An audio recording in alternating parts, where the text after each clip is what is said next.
Hey Dynamite fans, this Wednesday, October 2nd, we have 3 amazing titles in stores. Starting with Barbarella #1 from Blake Northcott and Anna Morozova, with covers from Joseph Michael Linsner, Annie Wu, Richard Pace, cosplay Rachel Holland. We have the Anna Morozova bonus, and we have 2 amazing blanks, both red and white. We also have Red Sonja, Death and the Devil #2 by Luke Lieberman and Alberto Locatelli, with covers from Joseph Michael Linsner, Selena, Moritat, and cosplay Rachel Holland. Finally, we have Vampirella Dark Reflections #5 from Tom Sniegowski, Janine Aitchison, and Daniel Main, with covers from Lucio Purio, Joseph Michael Linsner, Elias Chatzudiz, Jay Anacleto, cosplay Rachel Holland. An amazing book, 3 amazing books, only at your local comic book store at dynamite.com. So check them out. We'll see you soon. Welcome to Pop Culture Philosophers. I'm Rockin Robbie Live!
What is up, everybody? Welcome to Pop Culture Philosophers. Welcome, in fact, to Rockin Robbie Live. I am your host, Rockin Robbie Billups, and let me start the show off with a station.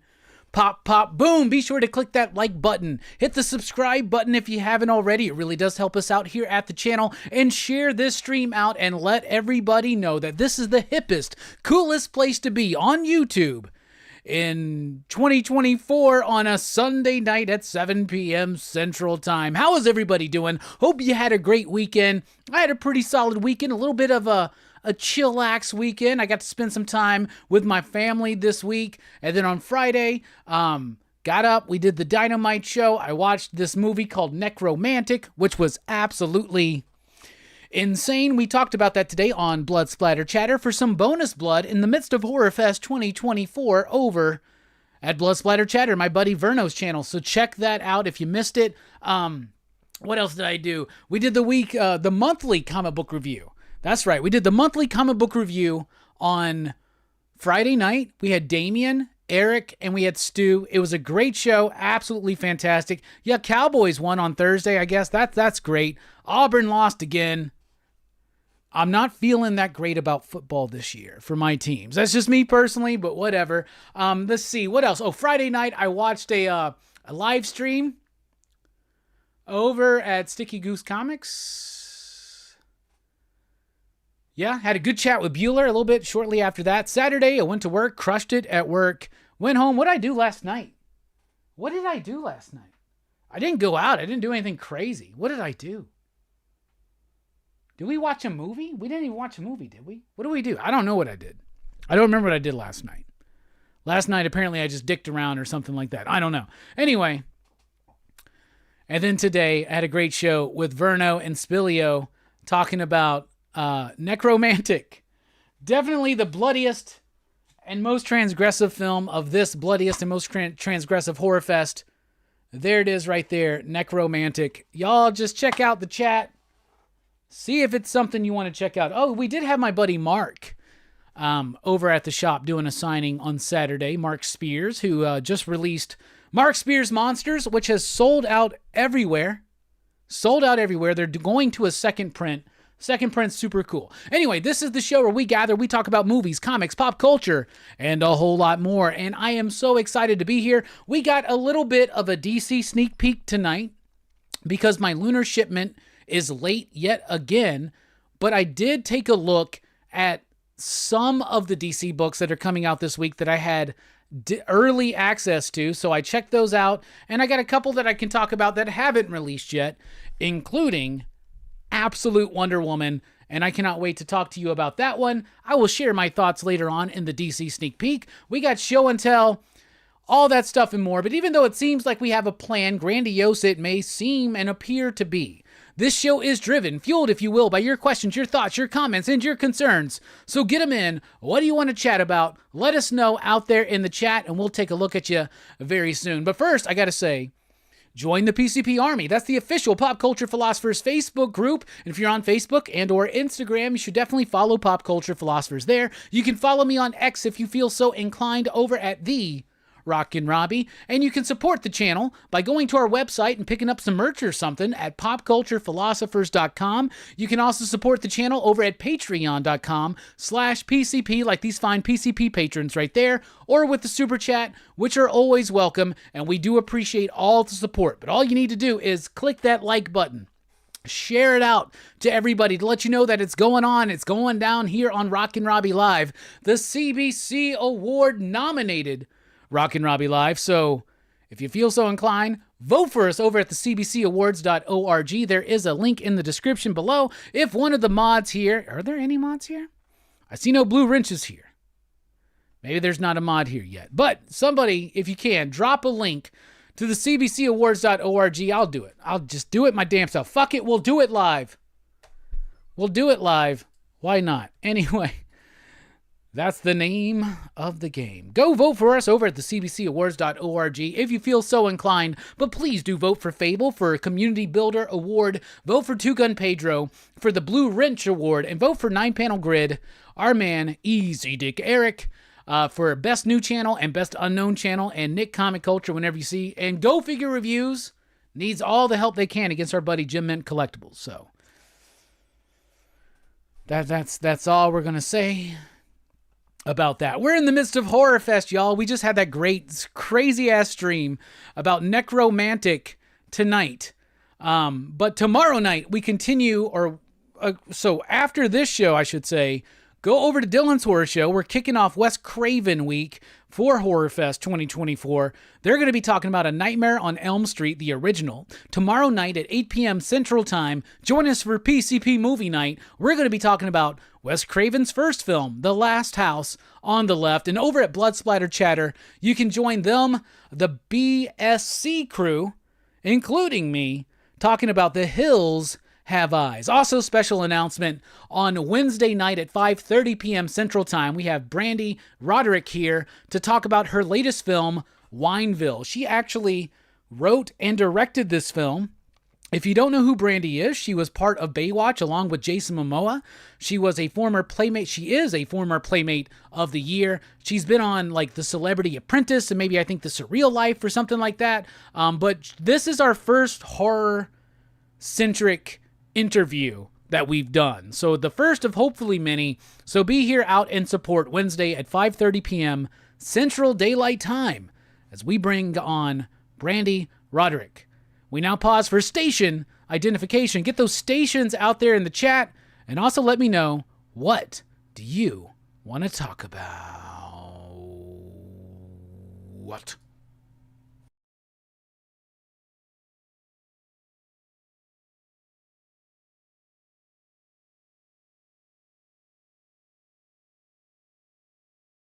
All right, and we are back. All right, let's take a look at the chat, see what's going on. But before we do that, it's time for your very own first and official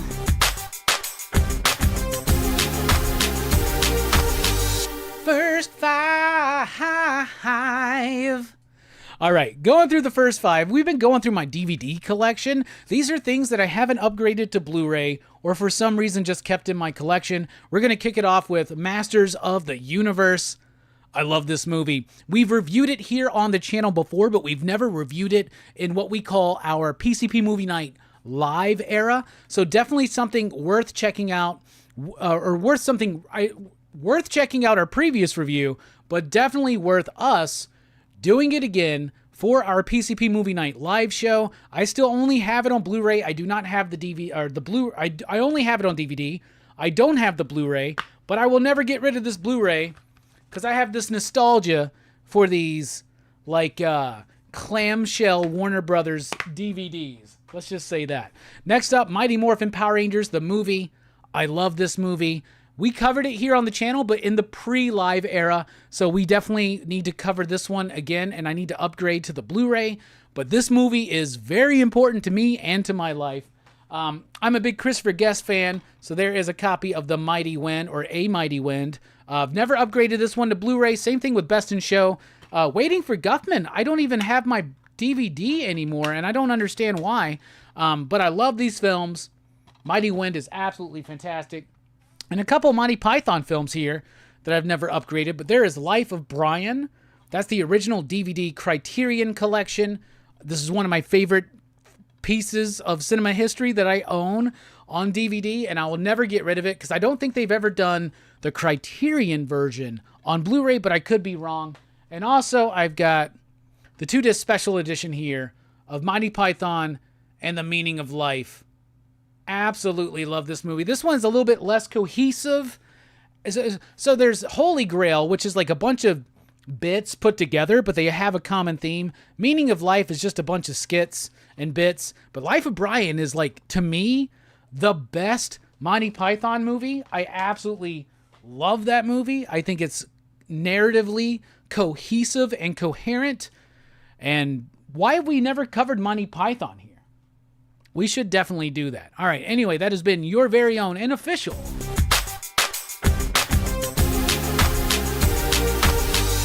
First Five. All right, let's take a look at the chat now. We're ready. Chill Out Man here first with the station. We got GT Key Comic right behind him. Chill Out Man saying, if you're like me and you go apeshit for killer monkeys like those that live in the Congo, a nice reference. I love the best thing about the Congo movie. First of all, Congo based on a Michael Crichton novel, which Michael Crichton's one of my favorite novelists out there. Unfortunately, no longer with us, but I'm a big fan of Michael Crichton. Congo's a great book. Congo's an okay movie, but the best thing that came out of Michael Crichton making Congo and then them deciding to make Congo into a movie is Taco Bell's volcano menu, y'all. We got the volcano taco because of Congo. And it's still not, they only bring it back every so fucking often. So never forget what Taco Bell has stolen from us. Anyway, well, hold on to your chimpanzee. This is Real Chimps, Fake Kills, Real Hitchcock, The Real Gremlins, and OMG, a 20-year-old Elizabeth Shue 1980s shower scene. Are you kidding? I saw the movie Link today, first watch. Okay, chill out, man. I've never heard of it. But I think you might have sold me on it. Here's what I'll say. I'll dare you, Pepsi Corporation or whatever the fuck, whoever owns Pepsi, which in fact owns Taco Bell, put the volcano menu back out, and I will watch Link in a commercial tie-in. So there you go. The artist formerly known as Jesse Say What is here with the station. Eddie Runner in the house. Station, everyone. Hope you all read some dope comics this week. I did. Feral, I thought was pretty fucking dope. The pick of the week was Feral. Did y'all check out Feral? What'd you think about it? The Name Changes is here with an hola. Neighborhood Merc in the house. 62 Lefty Blues. Couchin' and slouchin' with C. Bizzle. What up, my comic book peoples? What's up, Couchin'? C. Bizzle, nice to see you here. Eddie says, saw Transformers 1, thought it was dope. Didn't get a chance to go to the theater this week. I need to get back to the theater. It's harder to do. I carved out time on Sunday morning to go to the theater. It's harder to do during football season. That being said, I didn't watch a football game today, but I had the show with Verno, so I needed to get some things done at the house. I needed to prep some stuff for Necromantic. I had to read through a little bit of the book that my homie let me borrow, talking about the filmmaker of Necromantic, so I could bring a little bit of something to the show other than just, this movie is fucking weird and fucked up, man. Because it is, dude. I don't even know if I would recommend Necromantic. I gave it a 2.5. What did Verno and Spilio give it? You got to check out his show to know 100%. CTA Frank in the house saying, Station, how about them Cowboys? 2 and 2. 2 and 2. 500, 500, there you go. There you go. Eddie says, LOL at Sticky Goose Stream. Name Changer says, I'm good on Sticky Goose. SNSS84 says, Sup, Robbie? Station, everyone. PJ is in the house. What is up, Robbie? Station. Station to y'all. How you doing? Silhouette in the house. What's good? What's good is you being here on a Sunday night, chatting with the PCP Army and those who have just chosen to be here. Figure drawing in the house. Station, my man. CNSS84 going, Brandy Roderick. Wow. Yeah, dude, I'm really pumped, man. She reached out, asked if we would do it. I was like, of course, absolutely. I want to do bigger and better things when it comes to film and movies and the people that make the movies, right? What we've done in the comic book world, I want to get a little foot into the movie world, and we've already gained a little bit of traction there, but we'll see what happens. We'll see what happens. Neighborhood Merc says, how do you all think all of the new DC stuff, Absolute in particular, will do in terms of sales? Well, right now we've already got official sales data in on Absolute Batman #1. Sold 250,000 copies. For a mainstream Big 2 book, that's a pretty fucking big deal. It pushed a lot of units for the first issue. What's sell-through going to be? What's the return on issue #2 going to be? And issue #2s always drop about half of issue #1s. So if it's at half or just above, that's going to be a win for DC. But just the fact of how much it's sold at issue #1, I think DC's pretty happy about it. We'll see what happens. I have read Absolute Batman #1. We might be talking about that later on. But the sales on that are really strong, and I anticipate Absolute Wonder Woman and Absolute Superman being underneath that, but maybe they shouldn't be. Maybe we'll talk about that later on too. But I personally am excited. I think more people might be gearing up to be excited over the course of October. Boat is out here with the Station. Eddie says, used to watch that Power Rangers film on VHS over and over with my cousin. So I actually won a radio show contest where you had to call in, and they gave away to 4 people 4 tickets each to go see Power Rangers the movie a week before it actually dropped. So the movie theater that I wound up working at, that became my movie theater, that closed down in 2020 and has now been demolished, and they're building something over it. I got to go there within the first year of this movie theater even opening, right? And I won tickets, and I took me and 3 of my friends, George, Eric, and Nathan, to go and see Mighty Morphin Power Rangers a week before it dropped. And that was the first time in my life where I felt privileged for getting early access to something. And I was like, I want to build my whole life around that feeling. So that's what we're doing. 00711 is here. What's up, my man? Hydra Asylum is here. I think Dolph Simber would be fun. Just run through a bunch of Dolph Lundgren movies. Well, we're doing Van Damme December this year. Because I feel like now every year we have to give credit and props to Van Damme, who brought us to where we are in the movie world. We're almost at 600,000 views on Van Damme's Cyborg. Kickboxer's doing really, really well. absolutely crazy. Some of the views that we've been getting from some dumbass movies that we've covered here on PCP. Starscream 5 is in the house. Station. Silhouette says, I think Batman will sell more than the main Batman. It definitely will in its first month, and probably definitely will in its second month. Sales on Batman, the Chip Zdarsky, the main ship, the flagship mainstream book from DC, has been dwindling in sales. You'll see a little bit of a spark up because of the All-In thing, but we'll see what happens. First issue of the All-In Chip Zdarsky Batman run drops this week, actually. But yeah, Absolute's going to crush it. It's going to crush it. It's already crushed it. It's already crushed it in the first month. We'll see what happens after that.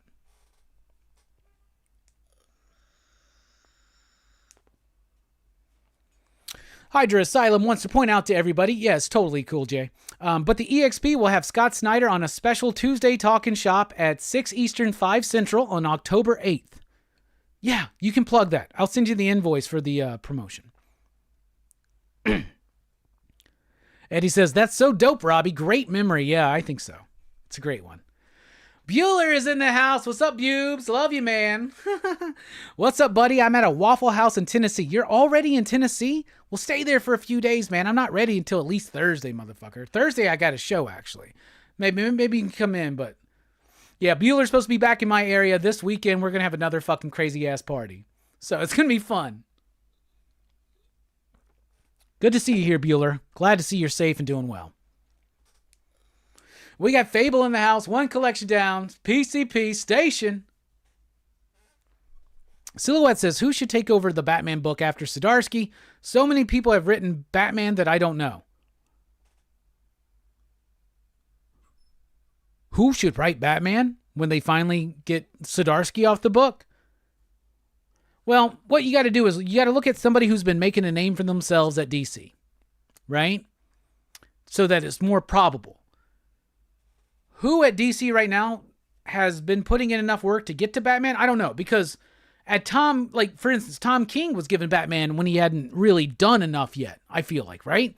And I think that was a detriment to his creativity for a few years until just recently. But if I was a guy and they were like, if DC called me, they're like, Rockin Robbie, who, with Chips leaving Batman, who do we get to write it? I'd be like, you get Dan Waters to write it, you get Danny to draw it, and be fucking bold and fucking do that. Dan is on Nightwing now for the All-In era. So that doesn't seem like a far-fetch. Danny on Batman, that seems like a far-fetch. Danny and Dan would work really well on Detective, but they've given that to Tom Taylor, which I think is kind of bullshit. So maybe one day Tom will go over to Batman, and then Dan and Danny can do Detective Comics. That would be right in their wheelhouse. But what a bold move from DC if they gave Dan Waters and Danny Batman, their number one book. That's what it is. It's their number one book. It's their Amazing Spider-Man. Batman, Amazing Spider-Man. Those are the two flagships, right? Should be Justice League. Should be Avengers. But it's Batman and Spider-Man. That's just the way it is. We can look at the way we want the world to be or expect it to be, or we can look at the world the way it actually is and then learn how to deal with it. Does that make sense? Roads are closed.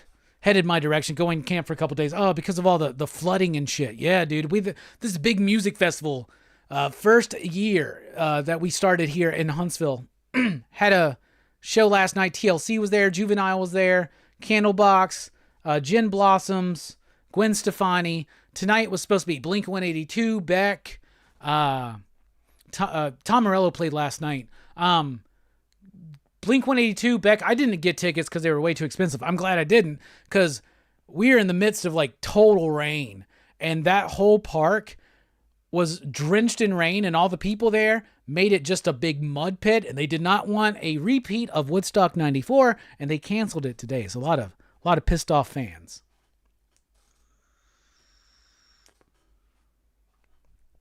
Eddie Von B is here with the station. Checks in the mail. All right. Silhouette says maybe Dennis Camp. Dennis Camp, I don't think he hasn't really done anything at DC, Right now at Marvel, he's doing Ultimates. That will eventually lead him to some bigger work there. But for Dennis, I'm more excited about whatever indie thing he's got cooking right now.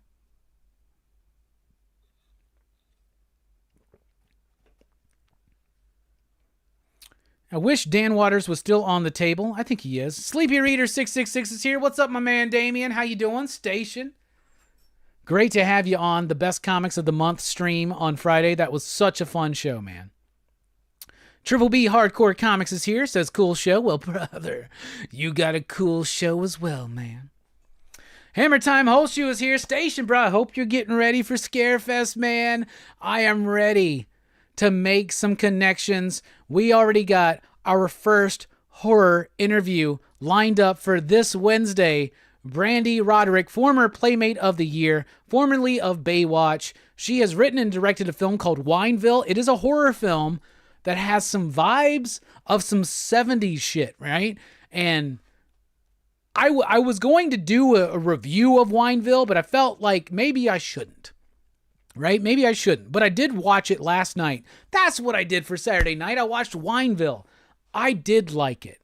I think it's got some issues, but overall I like it, and I like how it's trying to, I would say push boundaries, but I just got done talking about Necromantic over at Blood Splatter Chatter, so it's not that. But it's pushing more boundaries than a lot of modern, contemporary normie horror movies do, and I liked it. I did like it. I liked it rather a lot. If I had to rate it, I would give it probably 3.69 to a 4 out of 5, you digs? But I did enjoy it, and I'm excited to talk to her about the process of going from, you know, your typical celebrity into writing and directing your own horror film. So it's going to be a fun conversation. Sleepy Reader says, I want to see Gerard Way do Batman. I would love to see that as well, but I would rather see a new My Chemical Romance album. So let's put a hold on that right now. I would also like to see Umbrella Academy actually fucking finish. So let's hold off on getting Gerard on Batman for now. Okay, Damien? Okay, can we do that? Can we make an agreement real quick that we need a new MCR album and we need Umbrella Academy to wrap up, and then maybe Gerard Way can come in and do Batman?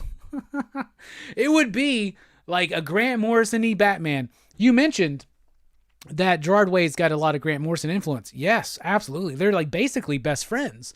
And they have a lot of similarities. I love Gerard Way's work. Have you ever read True Lives of the Fabulous Killjoys? Damien, I don't know if you're an MCR fan. I don't know at all. Right? I actually don't know the music you're into. Except for like maybe bluegrass, because on your last video there was some bluegrass being played. Bluegrass, some of the best picking you've ever seen, by the way. That being said, I would encourage you, Damien, to watch the music videos for My Chemical Romance, Na Na Na, and Sing. They both actually have Grant Morrison in the video, right? Watch both of those videos. Listen to the album. Try to piece together a story from the album's lyrics and songs, right? And then read True Lives of the Fabulous Killjoys. Fucking a fantastic experience, in my estimation. Bueller, I did not change my shirt last night. I did not go out last night. I decided to be responsible, knowing that you were probably going to be here next weekend. So I was responsible this weekend. I did not go out. I did not go visit my crushes. And I'm saving it for next weekend, man. And you want me to do the bit? I'll change my shirt 3 times that night if you really want me to.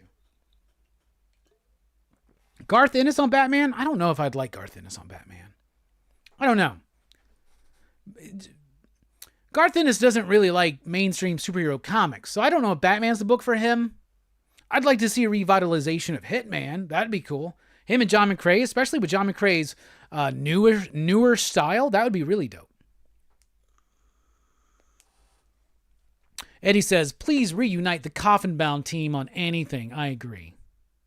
Starscream 5 wants to know, Robbie, who's your favorite Transformer and why? My favorite Transformer is Soundwave, because when I was a kid, I loved the idea of the Cassetticons that you could put in there, and then they turned into little fucking dudes, like Ravage. Ravage is one of my favorites, Laserbeak as well, but Ravage in particular. Soundwave, cool, turn into like a tape recorder. Just such a cool design. In the cartoon, I love his voice. So Soundwave is my number one. My number two is Starscream. I'm a big Starscream fan. And for number three, I might go with Shockwave. I really like the design on Shockwave. Astro Train's up there, though, too. They're all Decepticons. All my favorites are Decepticons, though. What's up, Bakari? How are you doing? Good to see you. One Collection Down says, definitely glad to see Sleepy on the monthly review. I agree. 100%.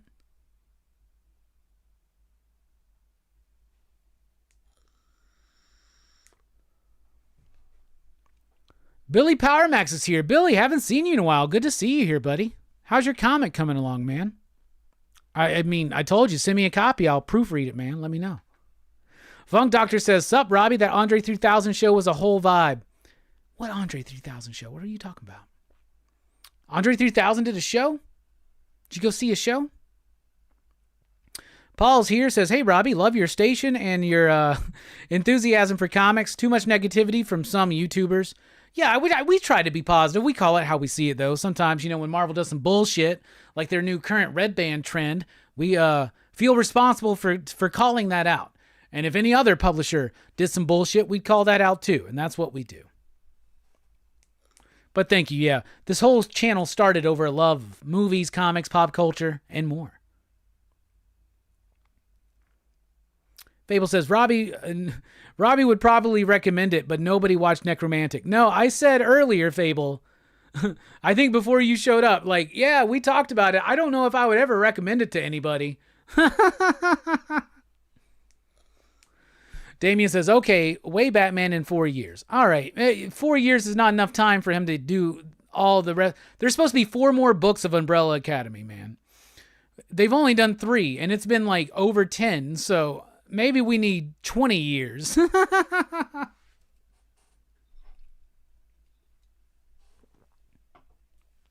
Yeah, I agree with Fable. Watch the review instead. No, I encourage you. If you feel like watching Necromantic, do it. I think if you're into horror movies, you need to watch a movie like Necromantic every once in a while to keep your ass in check so that you don't go too far into could you imagine? Keep pushing the needle to the point where you're at Necromantic and only movies like Necromantic scratch that fucking itch. Jesus Christ. I couldn't imagine being that person. I know people like that. And they watch some dumbass fucking movies. So there is that. That being said, Necromantic, I'm glad I watched it. I won't watch it again. I'm glad I rented it over buying it. Glad I rented it from my friend over at Big Mix Video. It's nice to have an old school, gnarly ass video store locally, owned by a homie of mine.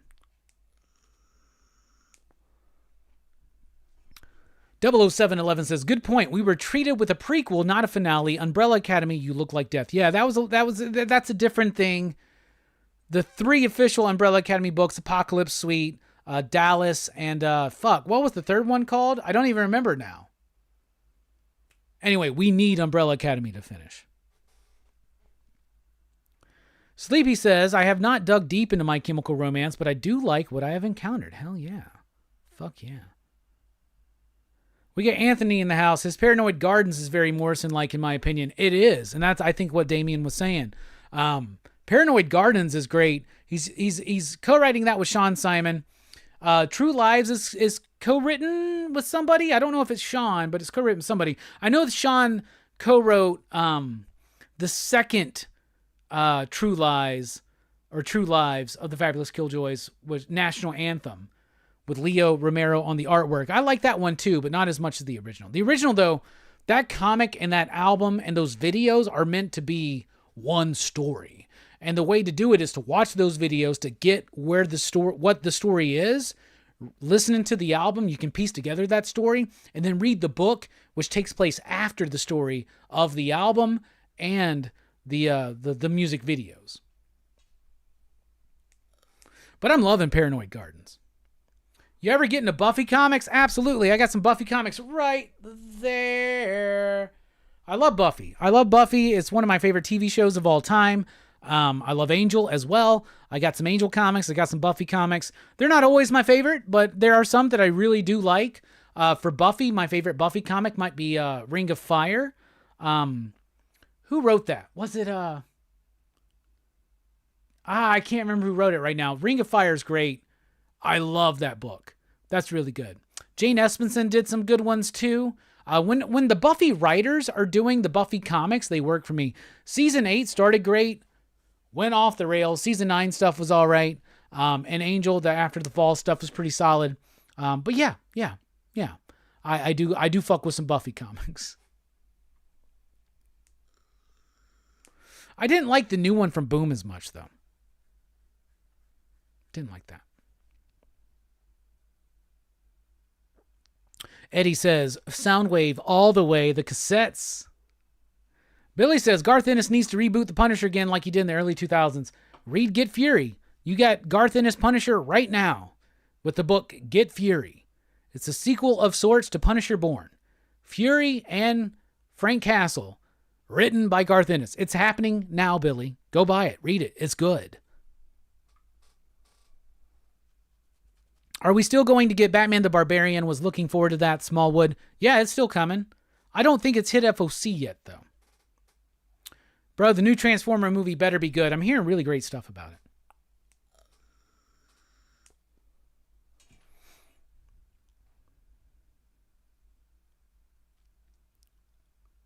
CNSS84 says, Garth Ennis already let us know how he felt about Batman with the Tech Knight arc in The Boys, and it was hilarious. We should launch Bad Moon #1 next month. You're launching it? Send me a copy. I want to read it, man. Send me a PDF. If I like it, I'll promote it, man. Hammer Time Holshoe says, looking forward to meeting Joe Dante. Will not throw you under the bus like I did with Kane Hodder. No, there's no way you can throw me under the bus, because I even love Looney Tunes back in action, motherfucker. I'm a Joe Dante whore, and you know that. We both are, and that's why we're very much looking forward to meeting Joe Dante at Horror Fest. At Scarefest. It's going to be great. Paul says, Red Band is definitely a money grab. Yeah, it's bullshit, man. Bullshit.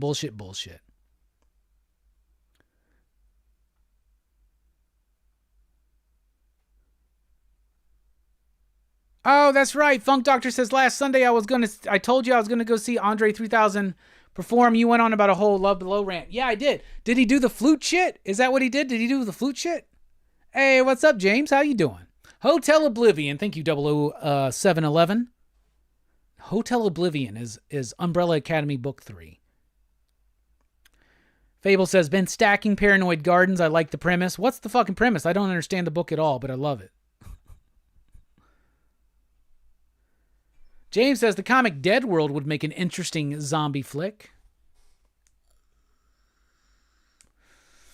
Eddie Runner says, so everyone smash that like button if you like this hangout. Please do. Where are we at on likes? We're at 27 likes. We got 46 people in here. Come on, y'all. We can do better than that. Hit that like button right now. Doug Petrie. That's who it was, Eddie. Von B. Thank you so much. Doug Petrie. Anthony, I didn't watch Penguin episode 1. I haven't watched any of Penguin or Agatha. I don't seem to have the time to stay caught up on TV shows anymore.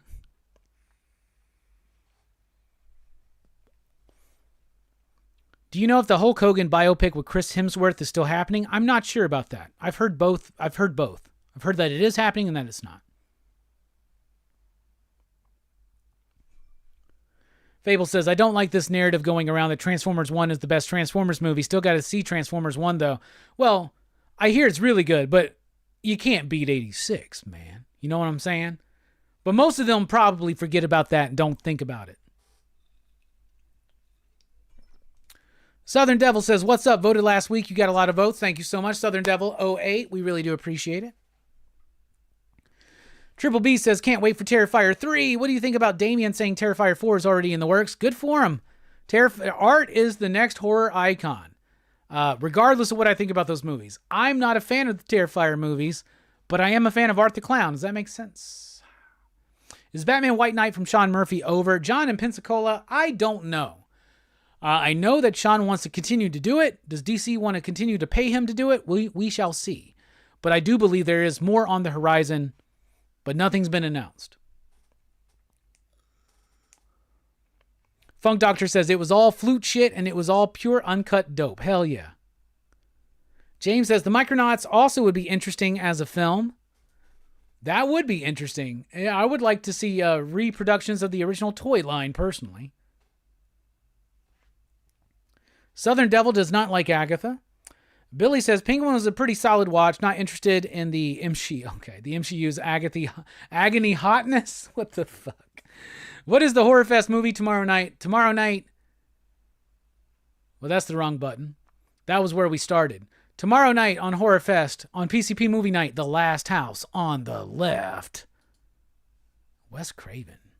Are you looking forward to FML from Dark Horse? I'll check it out. Kelly Sue DeConnick, hit or miss for me. But we'll see. We'll see.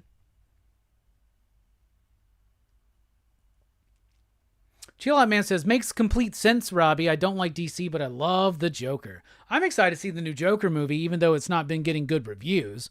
How much of that is actually reviews of the movie, or how much of that is response from the response of Joker 1? That would be interesting. And what I mean by the response is not the fact that the Joker made $1 billion and was critically acclaimed, but the fact that in hindsight, more people have been against the Joker. That makes sense. Hip Hop's a Meme is here. Team Nerd Herd Podcast. What's up, Robbie? What's up, chat? What's up? Billy says, watched a pretty solid horror movie called The Pledge. Haven't heard of that one. Might have to check that out. 35 likes, 55 viewers. Come on, y'all. We can do better than that. We can do better than that, man. Come on. Come on, we really can. We really can. All right. I am very surprised that nobody has asked me about the Sticky Goose Comic Tom video, but I do want to talk about it. So we're going to take a quick break. When we come back, everybody, during the break, throw out station in the chat or a pop boom or whatever the hell you want. Let's get this chat moving. It lets YouTube know that this place is happening. It's a cool place to be. We're going to take a quick break. When we come back, DC sneak peek, Sticky Goose, Comic Tom, chat. I want to know what you think. What did y'all, if you out there watched the stream and saw the aftermath, what did y'all think? I want to see your comments in the chat right now. Also, hit the like button. We'll be right back here on Rockin Robbie Live.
Hey everybody, Rockin Robbie here, and I want to talk to you about Big Mix Vintage Video. Right now in Huntsville, Alabama, you can go and rent movies from an actual video store. Now this is run by my good homie of over 20 years, David. So go let him know that PCP sent you. This dude's got over 18,000 movies. That's right, he's got DVDs, he's got Blu-rays, he's got 4Ks, hell, he's got VHS and Laserdisc. He's got an exceptional collection of your favorite filmmakers, your favorite film franchises, and he really specializes in hard-to-find, unheard of horror movies. This dude is where it's at. He's my go-to source for those hard-to-get movies that I don't want to spend a freaking bundle on Amazon or eBay to get. It's just a nice old-school kind of vibe when you go in. One of the best video stores I've ever been at. If you're in Huntsville, Alabama, go to 309 Dallas Street and check out Big Mix Vintage Video. Follow them on Instagram and Facebook, and you can email them at bigmixvintage@gmail.com.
Welcome back to Rockin Robbie Live here on Pop Culture Philosophers. I am your host, Rockin Robbie Billups. This is the show where we gather on Sunday nights, talk about comics, movies, pop culture, and a whole lot more. Join the PCP Army, the official Pop Culture Philosophers Facebook group. If you're on Facebook and or Instagram, do follow Pop Culture Philosophers there. You can follow me on Twitter/X at the Rockin Robbie. If you feel so inclined, you can support us with a super chat, which is always welcome, or over at patreon.com/PCP, like our fine PCP patrons right there. You can also just support us with a like, a share, and a subscribe. It means a lot to the channel. It really, really does. We're in the midst of Horror Fest right now, y'all. Horror Fest continues tonight. As soon as this stream is done, go check out Dylan's Horror Show at 9:35 p.m. Central Daylight Time. They're going to be talking about A Nightmare on Elm Street next week on Blood Splatter Chatter.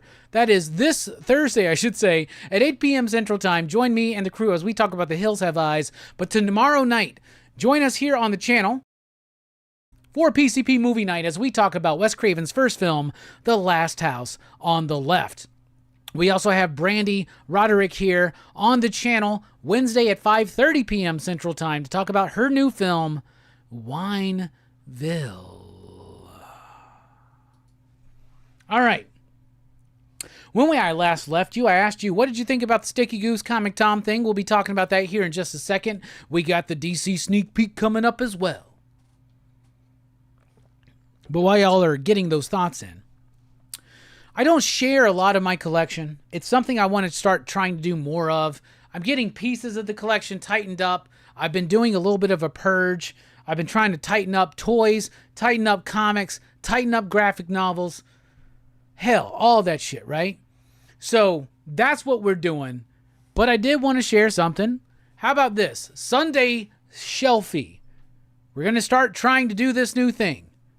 We all share a shelf in our collection, and I can air it here on Rockin Robbie Live. You can send those pictures. You can post them up in the PCP Army on Facebook. You can send them to us on socials. You can send them to us at popculturephilosophers@gmail.com. But there is my shelfie right there.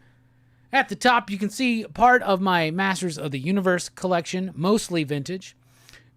You can see some of my vintage turtles, some of my newer turtles, and a whole bunch of graphic novels right there on my shelf. You can zoom in. You can see what's going on. Got some great stuff on those shelves right there. We want to see your shelfies, y'all. Sunday Shelfie. Post it to our Instagram. Post it to our Facebook. Send it to our email. All that shit and more.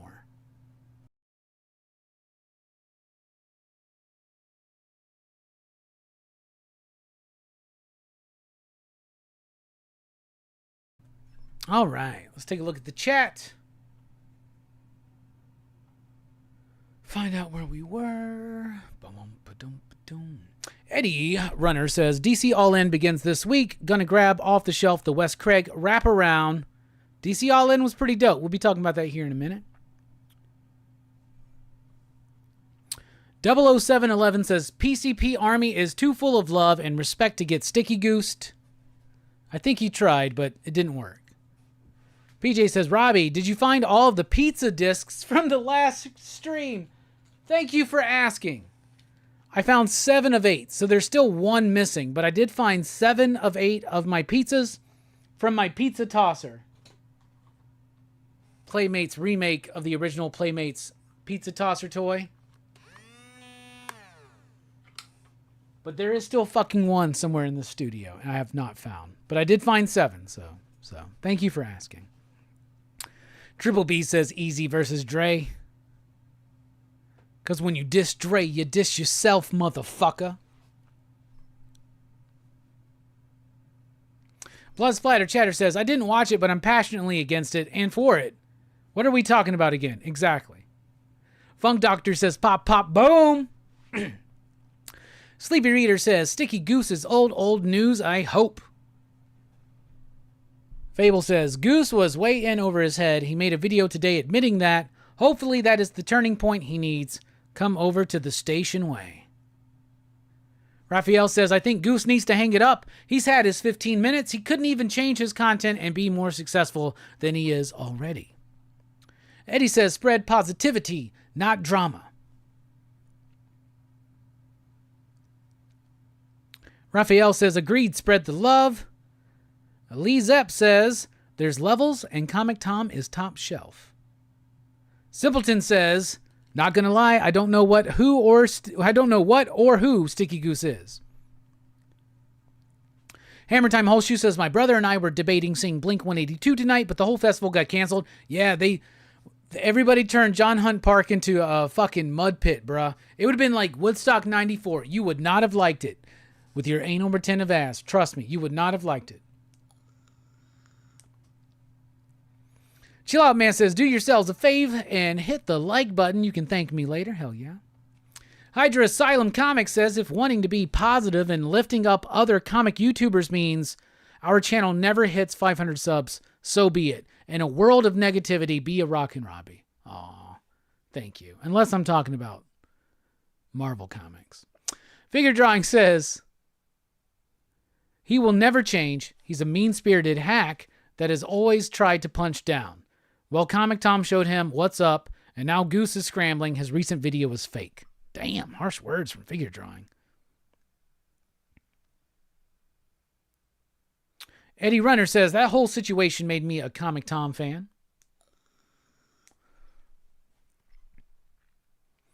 Fable says, can't argue, Figure. I just always got to believe people can change. To which Figure says, change for the better is always awesome. Love your positivity.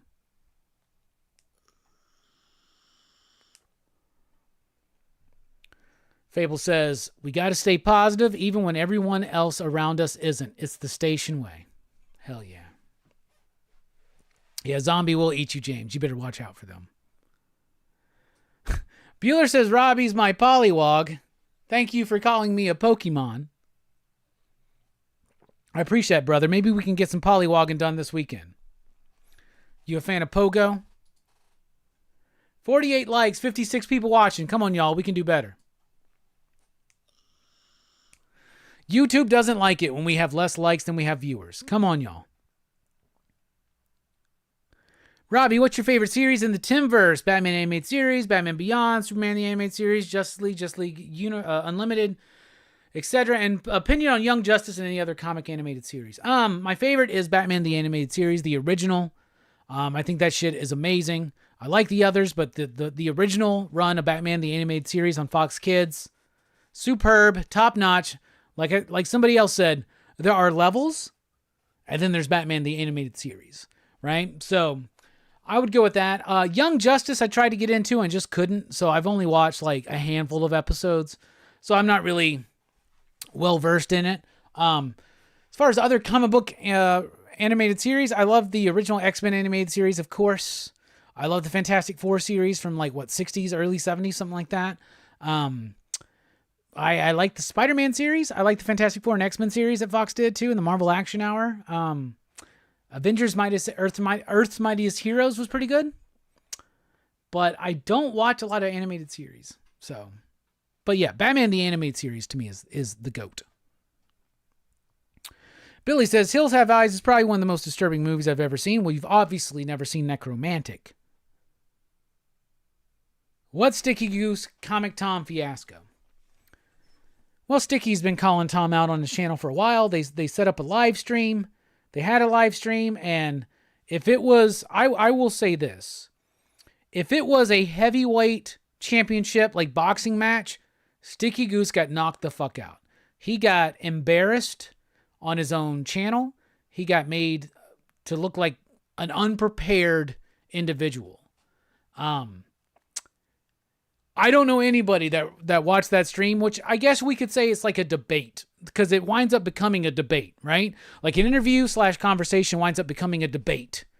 And I think Sticky wanted to get Tom into some gotcha moments, and it did not work. Because Tom's been doing this for a long time. And Tom's had to deal with this same level of people coming at him asking questions about certain things. And Tom's a pro at that. And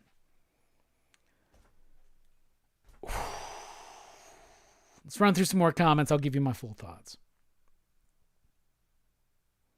Bueller talking about me says he's lying. He has so much shit. I do. I am. And I have downgraded, brother. And I have I'm actively downgrading. There's not a pizza in the chamber. I checked that already.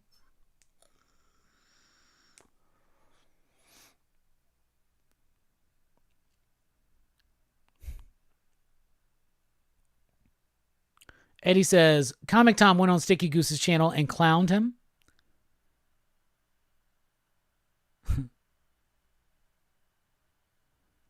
Put them in a ring and let them fight. No, I think we did on Friday night, and I think we got a definitive winner. Cliff on Comics is here. What's up? My man. I'm going to be on Cliff on Comics in November. I think it's November 16th, and I'm going to teach him some things about how to be funny. Do you like that funny?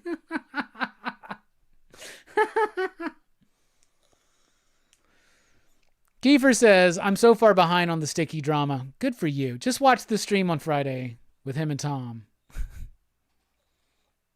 I think you'll have fun.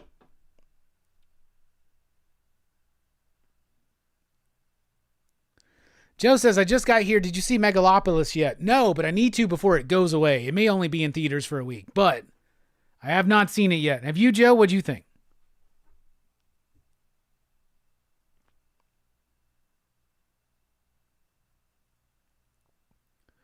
Hip Hop to Me said, I felt this was justified. You can't be an idiot and not expect not to get your card pulled. Just act like an adult and grow. Oh, is it Poliwhirl? That's the fucking Pokemon. Y'all don't know what Bueller's talking about. Don't act like you do. And if you do, don't say so. Kelvin says, what? More YouTube drama? Did you get Helen Windhorn issue 5? Yeah, loved it. Thought it was great. Hammer Time says, you coming over to watch Return of the Living Dead on the projector before we do the review? We should rewatch it here before the show. Yeah, I'd be down for that. You know, it's the week after we get back from Scarefest, and we just scheduled Tony Fleece to be at my shop that night till 8 o'clock. So we're either going to have to move it back or move it to another day. But we'll figure all that out behind the scenes. Figure Drawing says, the station was and is the best way. Uplift each other rather than trying to step over and on top of each other. I will tell you this. I saw a lot of Tom trying to uplift Sticky in that chat. He was trying to be like, no, man, you don't have to do the drama to be successful. Like, you may feel trapped and that's what your audience wants, but you don't have to do that, man. It's your channel. 56 likes, 58 people watching. Come on, y'all. We can do better. We're almost there, though.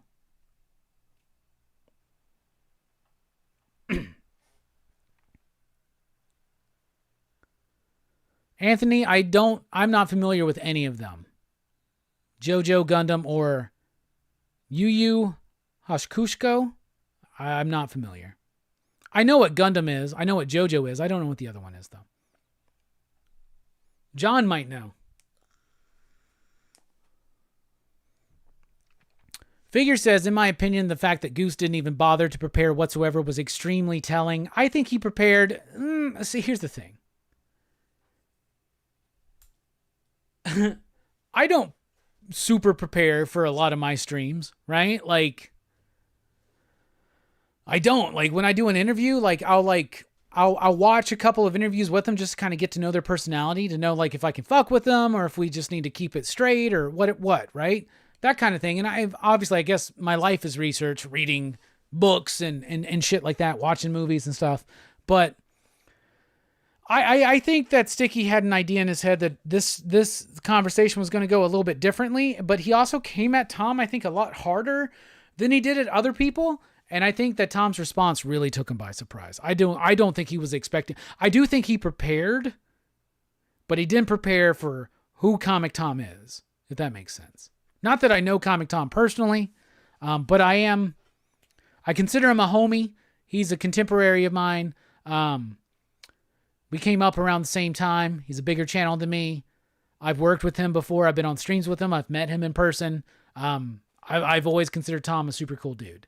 And he's never been anything to me but authentic and ingenuous.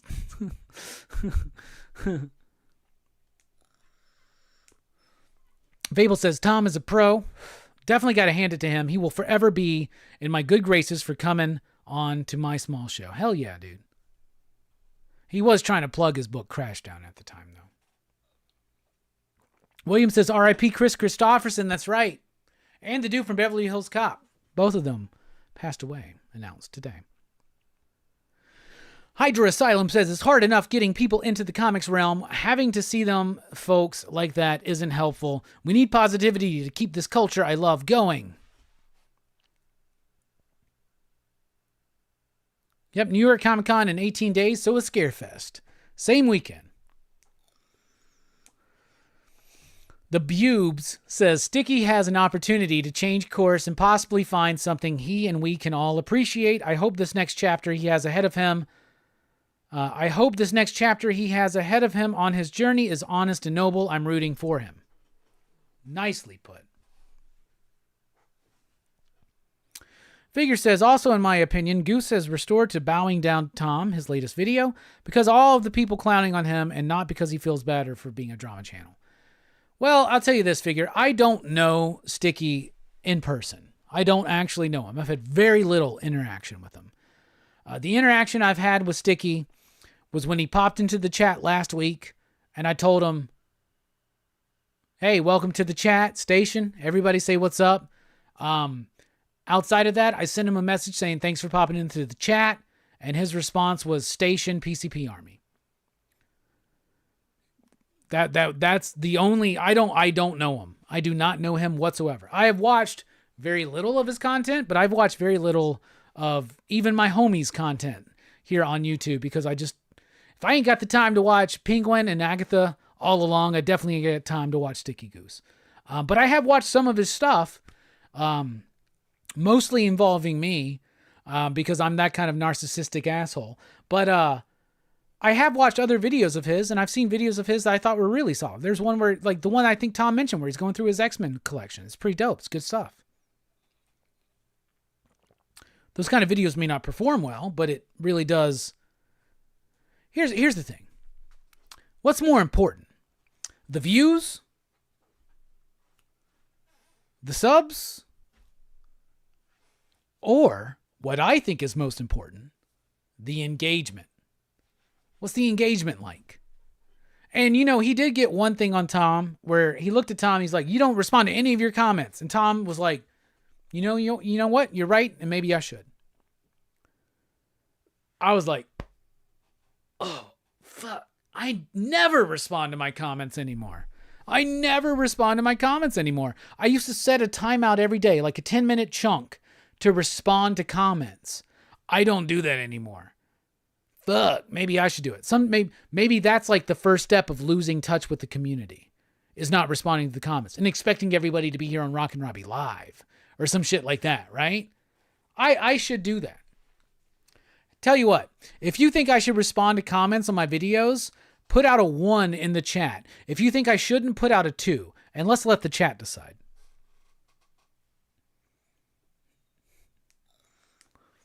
Some of y'all know what I did there. Introspect M says, not heard good things about Megalopolis, which is unfortunate. Joe says, it was beyond embarrassing. I was cringing to myself watching it. When the lights went up at the credits, an elderly man a few rows behind me audibly said, I expected more from a Coppola film. Yeah, I was expecting, there it is. I was expecting more from a Coppola film. Were you, though? Were you? What are the Coppola films? What are they? Let's dive into this for a second. What are the okay, Godfather 2. Boom. Okay, Apocalypse Now, we'll give you that. All right. What else we got? Dracula, maybe. It's the most authentic out of the American cinematic releases of Dracula. It's the most authentic to the book, but it still is shitting all over the book. There is no love story between Mina and fucking Dracula. So there's a lot of fucking bullshit in that movie, okay? Don't get me started on that movie. And I do like that movie. But maybe Dracula. What else we got? What do we really have, y'all? Godfather 2, absolutely. Boom. There you go. But like even Scorsese had to make more than Taxi Driver and Raging Bull to cement a legacy. What's Coppola's legacy? Godfather 2, Dracula, Apocalypse Now. What else? What is there? This is the dude who bet on himself maybe too much. I heard he makes great wine, though. I've never had his wine. Joe, have you ever had Coppola's wine? What's it like? Maybe that's what the old man behind you was talking about. Jokos is here. What's up?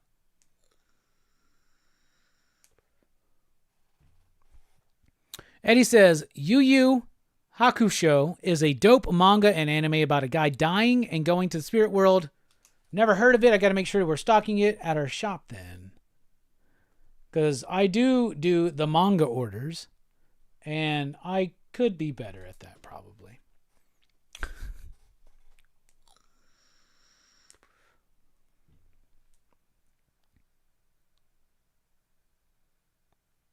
Chill Out Man says, it's not the size of the building that counts, it's the positivity of the frequency in the station. Hell yeah.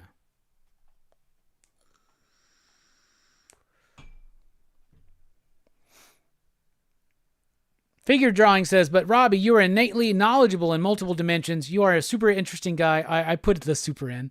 Why did I put that fucking... Figure did not say super interesting. I put in the super for some reason. You are an interesting guy. Your positivity is super engaging. There's the super. All right. Your ability to freestyle is definitely a strength. Well, thank you. I appreciate that. All of Rockin Robbie Live is freestyle. No, I appreciate that, man. No, that's what I'm saying is, how long's Sticky been doing this? Not as long as Tom or me or even Bueller or even Jim Mint. Like, then those before us, you know? Like, yeah, man, like it's a whole thing. And I'm not blaming him for not being as knowledgeable or whatever, but he definitely should have known more about Tom, I think. Triple B says, I will be positive when I go out tomorrow night live. Hell yeah, you should. Whereas Goose has talked down to people that gasp, read comics. Literally, he's done in his live streams. Yeah. All right. Triple B thinks 1. Bueller says 55. William 1, a 1, a 1. Eddie with the 69. Nice. Boat says 2. You a busy man. Thank you for understanding, Boat. PJ says 1. Getting a response is really rare nowadays, and it personally feels nice. Hell yeah. Chill Out Man says, you haven't lost touch with me, Robbie. I think of you every time I touch myself. Yeah, I feel like I'm just mostly connected with the people that are on our live streams because I see y'all all the time.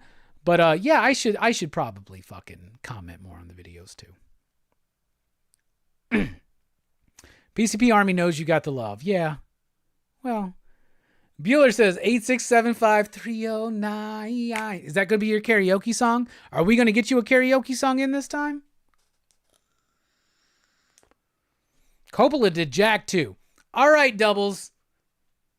You're not helping me out here. You're not helping Coppola's case out here, man. What's up, Stu? Station Robbie, hope you've had a good weekend, brother. Station all excited for PCP movie night tomorrow. Me too, man. I almost wish you were here for Necromantic today, bro. I don't know how you would have responded to that movie. Verno thinks you wouldn't have made it through it.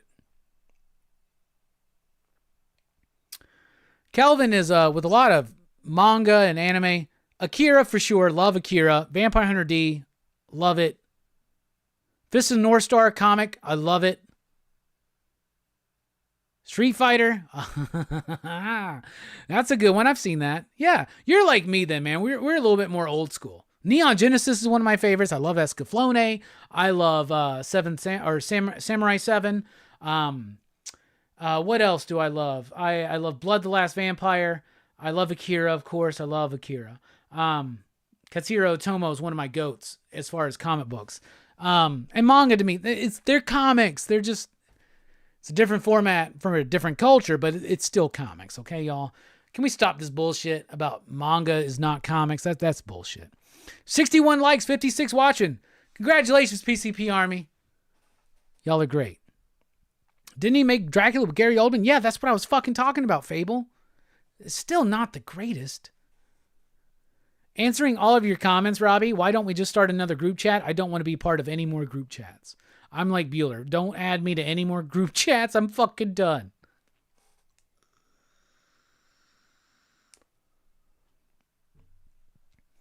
Bueller says, you don't need to have knowledge about comics to do a comic book YouTube channel. I'm living proof of that. Bueller's right.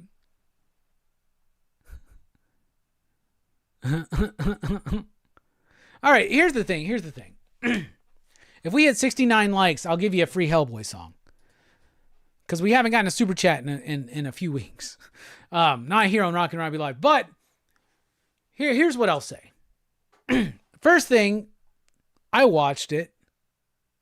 I was entertained like a motherfucker. I thought it was the funniest video I had ever seen over at Sticky Goose. And Sticky Goose is my competition this year for most comedic content creator. And as I told y'all before, I'm nominated with Sticky Goose and Comic Journey and 2 other guys. I don't know one of them. I know Freaky Loki. I don't know him, but I know of his channel. Freaky Loki is funny. He is a comedic channel, right? Me, Sticky, and CJ, we're just shit-talking assholes. We're not necessarily funny. So vote for whoever you want for that one. But I think it would be really fucking funny to win that one. Anyway, I bet a lot of people wish they could take back their votes for Sticky after that. Anyway, that being said, Sticky has tried to troll me in the past through some videos. I don't care. I don't care.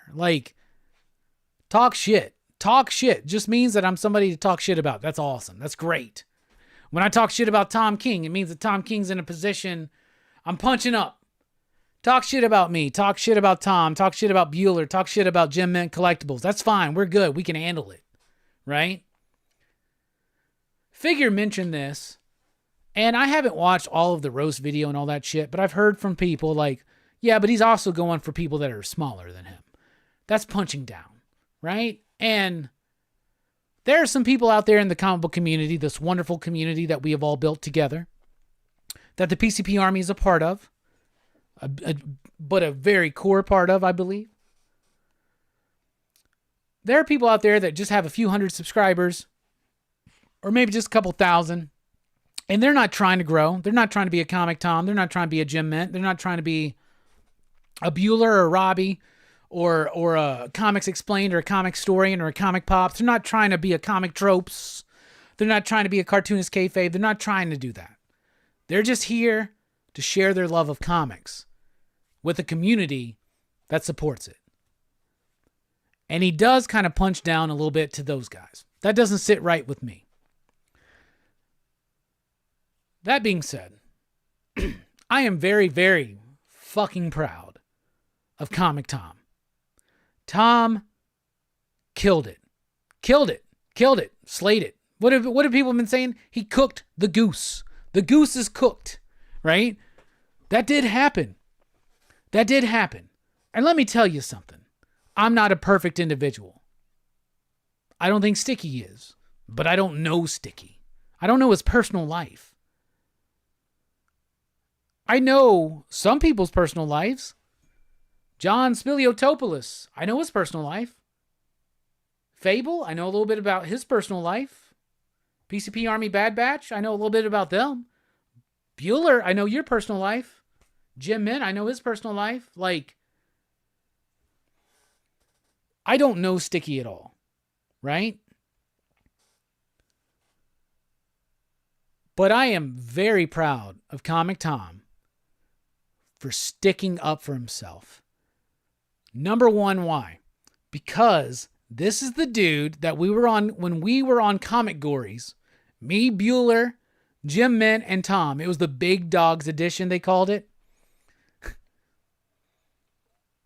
Fucking Bueller went after Tom and started calling him Jello Man and shit like that. And Tom just couldn't handle it. He could not rise up to the shit talking that Bueller was doing and lost to Bueller. To see that fucking guy go up against a dude who was trying to fucking get him, it was not happening. Tom had facts to back up what he was saying. If he didn't want to talk on something, he was able to manipulate the conversation around it. Now, Sticky said that he was turning the chat against Sticky, like he was manipulating the chat. He was not. Tom has a very exciting, dynamic, kinetic, and personable personality on air. He does. I think Tom's a great fucking dude. Now, I don't really know Tom, but I know people that know Tom. And the people I know that know Tom, I love. And they tell me Tom's a great dude. And every interaction I've ever had with Tom, whether it's professionally on a live stream, or whether it's just meeting at a con, or whether it's just a random comment or a random message, Tom's always been top notch. He's always been a pillar of this community. And one thing I learned in that video was how authentic Tom actually is. It came through. I'm a dude that's been reading comics almost my whole life too. I've been reading comics for over 35 years, y'all. There is no bullshit when it comes to what I'm talking about comics. When I mention, in the 90s when I was getting into Mike Allred, that's real shit. When I mentioned that I was sending fucking early emails and snail mail letters to Brian Michael Bendis during the Caliber press days, I'm not fucking bullshitting. Like, this is real shit, right? Tom knows what the fuck he's talking about. Tom's authentic. Sticky's been playing a character. And this is why I got to give a little bit of grace to Sticky. And he helped that today. So first of all, I'm super proud of Comic Tom. Dude handled it. His personality drove that conversation. I wish I was you, Comic Tom. That was fucking amazing. Sticky. I feel like Sticky's been playing a character. I don't know him personally. Maybe he's not. I don't. But I do feel like there's a little bit of kayfabe with Sticky Goose. And I think that came out. And I actually think Sticky came out very authentically last night with his frustration. And you could see that the show was not going the way he thought it would go. And he didn't have the personality to match with Tom. There were times during that conversation where I felt very bad for Sticky. Because when you're playing a caricature of something, you'll never be able to overwhelm authenticity. And that's what we're about here at PCP, is authenticity, right? We want to be positive. We want to be insightful. We want to be entertaining. But sometimes we're neither positive, insightful, nor entertaining. But as long as we're real, I don't give a shit. And that's what we do here.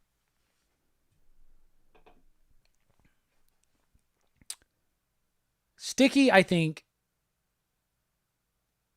I'm actually kind of proud of Sticky for the video that he did today. The video he dropped yesterday, where he was like basically parodying and mocking the conversation, I thought was weak. I thought it was weak.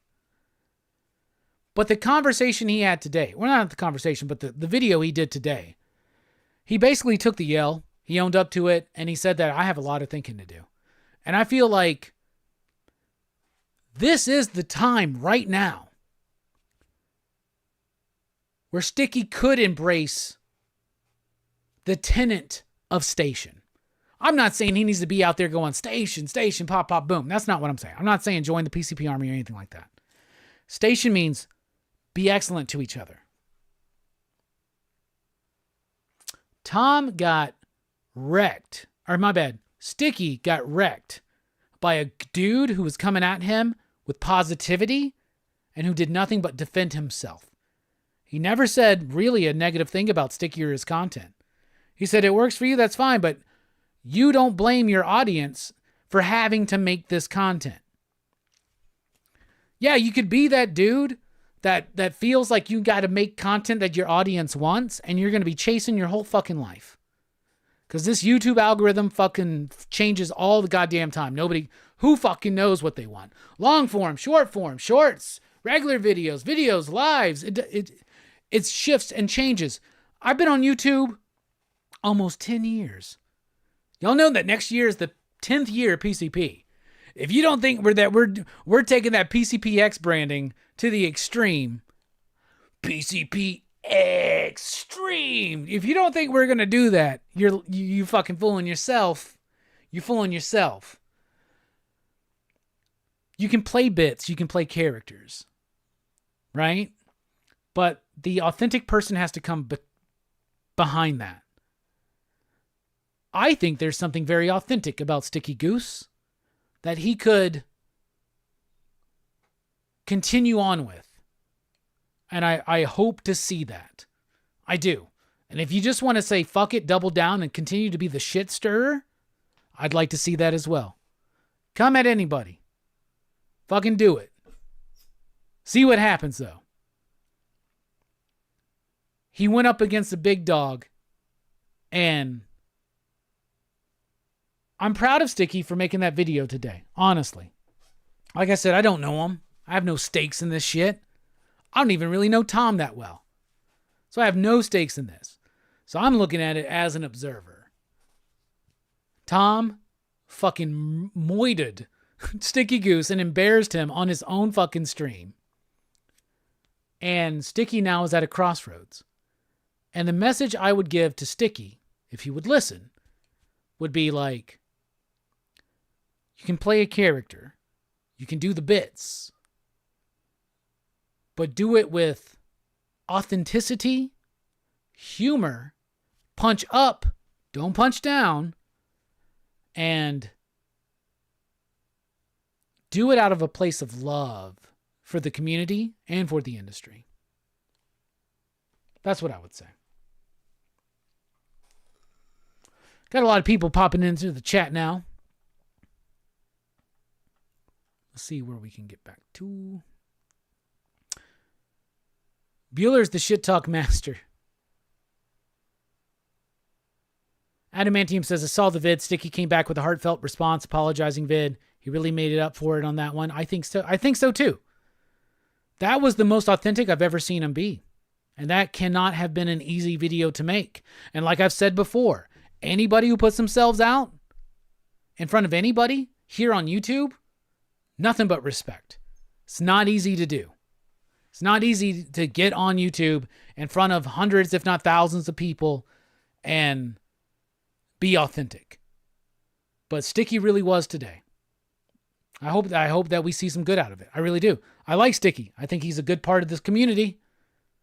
There's some things he's done that have pissed some people off. But don't dish it if you can't take it, man. It's easy to punch at the little dogs. Or somebody in a more vulnerable position. Tom ain't in a corner. You know what I'm saying? Tom's one of the most successful people here on Comics YouTube. Tom is great. And he's been dealing with this shit for a long time. Oh, thank you, Brother Joe. I appreciate that. Comic Tom didn't do anything but just be the awesome self that he is, and he stood up for the community. Fable says, yeah, I felt like it was a turning point too, but like you said, I don't know Sticky. I don't either. I've watched a few videos, but that was the most authentic I've ever seen that dude be. Albert says, this was completely disingenuous from Sticky and tactical, nothing more than an effort to save face. And that's the problem. When you cry wolf, when you set up a character and you want to break that kayfabe, when you want to break kayfabe, sometimes you can't believe it. So who is the real Sticky Goose? Maybe that's what we need to find out now.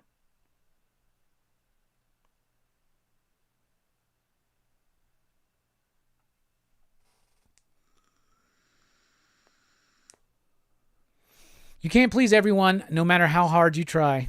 Do what you love, do it with passion, and the followers will come, says Eddie Von B. And that's something that Tom said. He said, if you're authentic, not everybody's going to like you.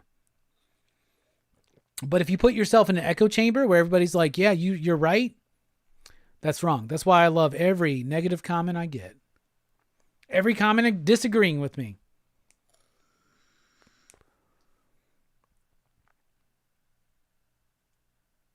Comics by the Bay is here, says train wrecks are train wrecks and they're always fun to watch. Joseph Michaels is here. The minute you start blaming your viewers for the content you make, you might as well hang it up and say bye-bye. Please, Robbie, don't start singing. Nobody's super chatted yet. No singing. You're safe. Hydra Asylum says, what comics would you suggest to people who are looking to get into them but not necessarily care for superheroes? Well, the first comic I would always recommend to anybody is Batman Year One. But if you're not into superheroes, Batman's not a superhero, so I think that still counts. Outside of that, it depends on the person. What do they like? If I ask a person what movies they like and they tell me they love like shit like Quentin Tarantino and shit like that, I give them Sin City. If I ask somebody the movies they like and they're talking about A24 sci-fi films and shit like that, I give them East of West. If somebody comes at me and they love gnarly, cool fucking horror movies, I give them Red Room. So it's all different. There's so many comics out there. It depends on what they like. Joseph says, thank God, nobody's super chat. So don't super chat, please. We're taking a quick break. When we come back, DC Sneak Peek and Show and Tell here on Rockin' Robbie Live.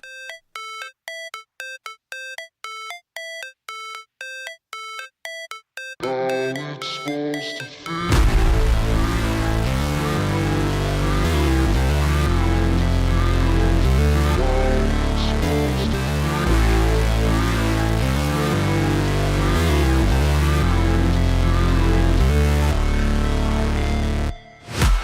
break, always fight, never quit, do it right, play the game, win it life, have no shame, there's no time, feel the pain, live the grind, I could change, in my mind, pick a lane, commit and climb, the only way to win it life, I never miss, that's fact, taking big swings, bitch, hand me the bat, put me in the ring, you'll go out in a bag, cause I sing what I mean, and I bring it to the mad light, ain't got time to kill, I got time to feel, I took the red pill, I know life's short, so I wanna live real, but how's it supposed to feel?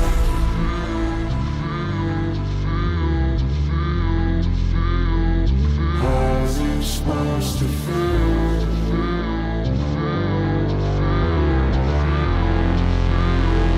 How's it supposed to feel?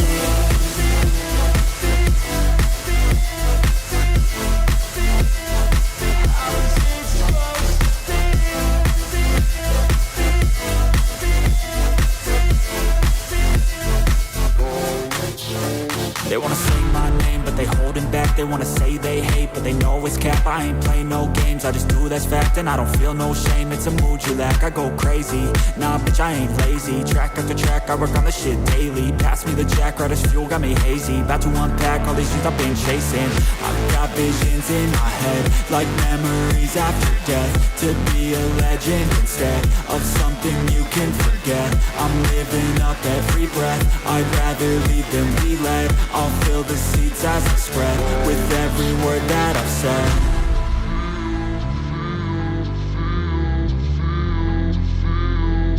How's it supposed to feel? Come on, PCP Army, how's it supposed to feel? It's supposed to feel pop, pop, How's it supposed to feel? boom!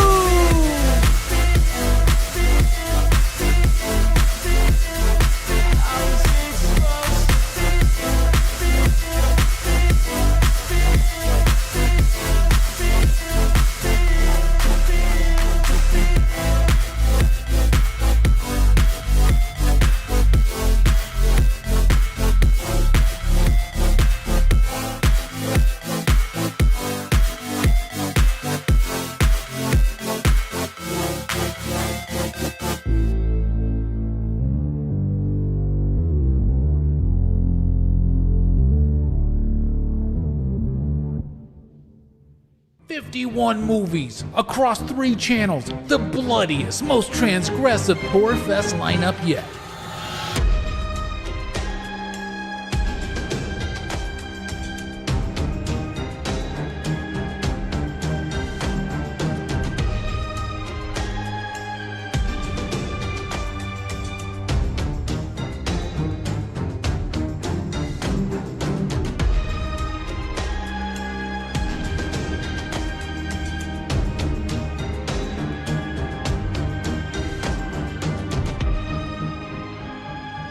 The bloodiest, most transgressive horror fest lineup of all time, going on right now until Halloween.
Hey everybody, welcome back to Rockin Robbie Live here on Pop Culture Philosophers. I am your host, Rockin Robbie Billups. We had a great show already tonight talking about comic book YouTube drama, talking about all kinds of bullshit. We got the DC sneak peek still coming on the way, a little bit of show and tell, and the show is not over. You can support the channel by checking us out over at Facebook and Instagram. Follow Pop Culture Philosophers. Join the PCP Army, the official Pop Culture Philosophers Facebook group. You can support us over at patreon.com/PCP, like these fine PCP patrons right there, or with Super Chat, which we haven't had tonight. But once somebody says, please don't sing, Robbie, we need a Super Chat. I'm told that we got a Super Chat, right? Hell, what? What the fuck? Did you just say making fuck? This one goes out to Chill Out Man. I do not know that song you mentioned. Sorry, buddy. We'll do something better.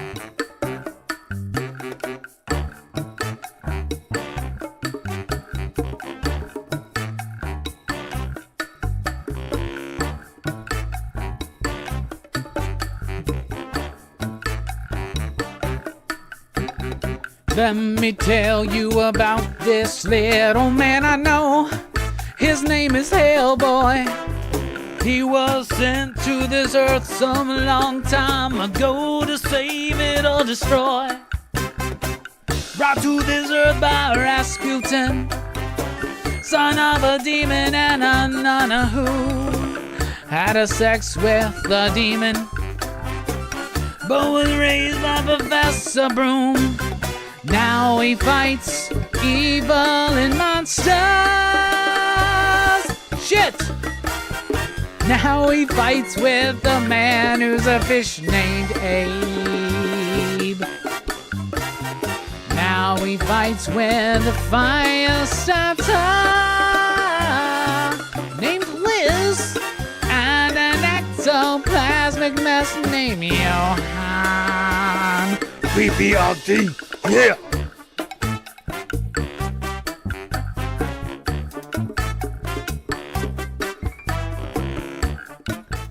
Yo, I don't know that SOS song, but I got this one for you. This for you, Chill Out Man. Just waking up in the morning, gotta thank God. I don't know, but today seems kinda odd. No barking from the dog and no smog. And mama cooked a breakfast with no hog. I got my grub on, but didn't pig out. Finally got a call from a girl I wanna dig out. Hooked it up for later as I hit the dough, thinking, will I live another 24? I gotta go, cause I got me a drop top, and if I hit that switch, I can make that ass drop. Had to stop at a red light, looking in my mirror, not a jacker in sight. And everything is alright. I got a beat from Kim, and she can fuck all night. Called up the homies and I'm asking y'all, which park are y'all playing basketball? Get me on the court and I'm trouble. Last week I fucked around and got a triple-double. Freaking brothers every way like MJ. I can't believe today was a good day. Figure Drawing says, props to any of you here that wish Goose the best. Love to positive vibes, but he hasn't earned my benefit of the doubt. Show me, don't tell me. I agree. Actions speak louder than words, as Eddie Runner says. And speaking of actions, how about Stu with his very first ever super chat of $10? I got a Hamilton for any man that recommends Red Room. Where the fuck you been, bro? I've been recommending Red Room since it first released. Anyway, Stu, love you. Really appreciate it. This one's for you.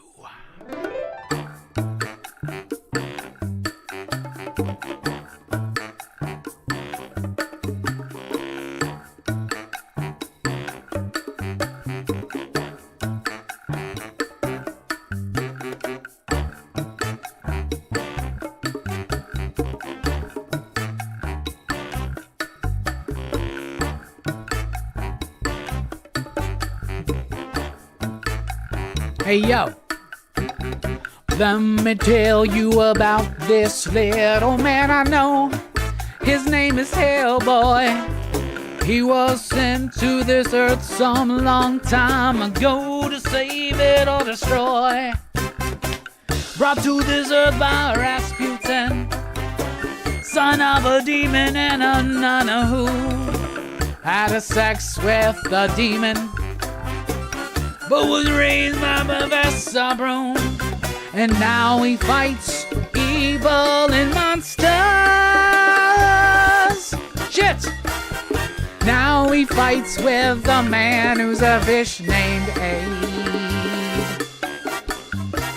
And now he fights with a fire starter named Liz and an ectoplasmic mass named Johan. BBRD, yeah!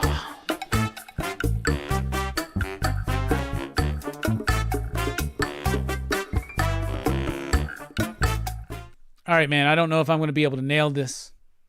Stu, this one's for you. I feel like you'll like this one for some reason.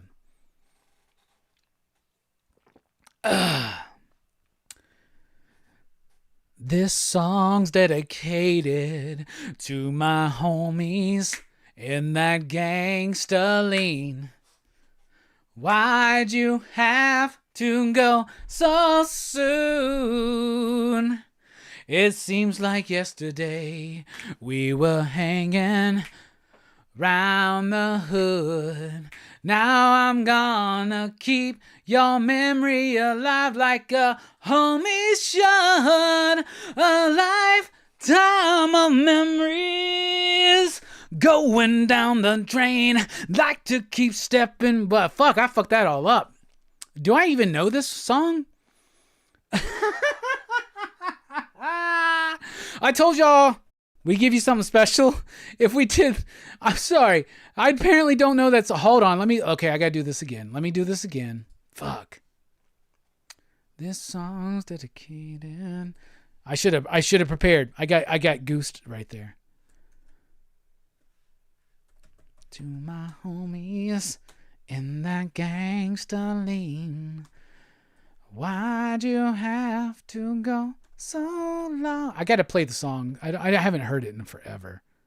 Jesus.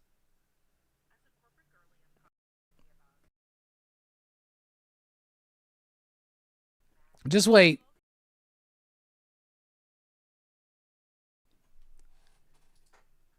Y'all can't hear that music, right? Please tell me you can't hear that music. Here we go.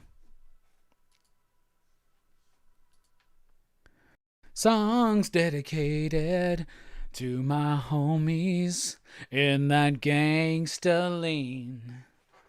Why'd you have to go so soon? It seems like yesterday we hanging around the hood. I'm gonna keep your memory alive like a homie should. A lifetime of memories. That's right. Going down the drain. I'd like to keep stepping, but I can't get past the pain I pour of tilted to your memories. Take a drink and I stop to think and I know one day we'll be hanging out. This is for my homies. I need to learn the song a little bit better. I just got goosed on that one. Wave your hands up now. Yeah, no shit. I could have done that one a little bit better, but I told y'all if we hit 69 likes, you get a free Hellboy song. We're at 71, so fuck it. I guess we're doing it again.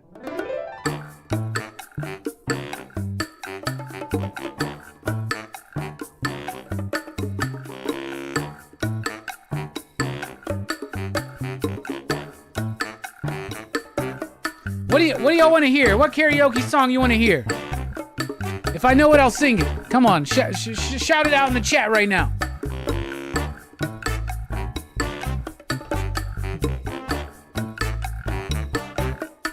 Let us know. Let me tell you about this little man I know. His name is Hellboy. He was sent to the earth some long time ago to sing it or destroy. Brought to this earth by Rasputin, son of a demon and a nana who had a sex with the demon. but was raised by Professor Broom.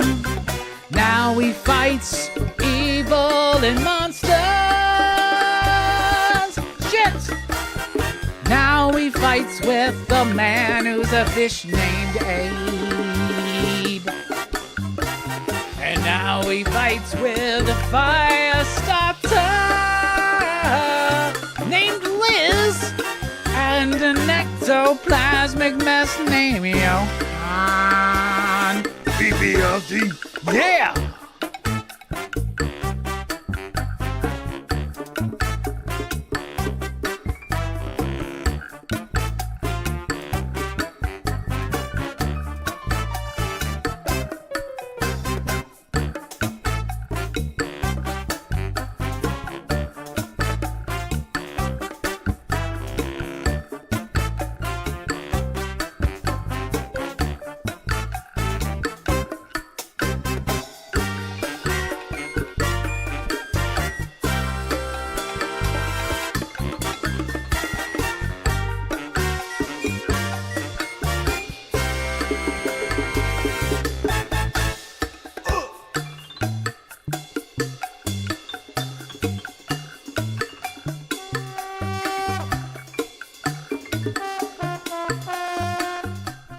All right, I see the end of the road requests.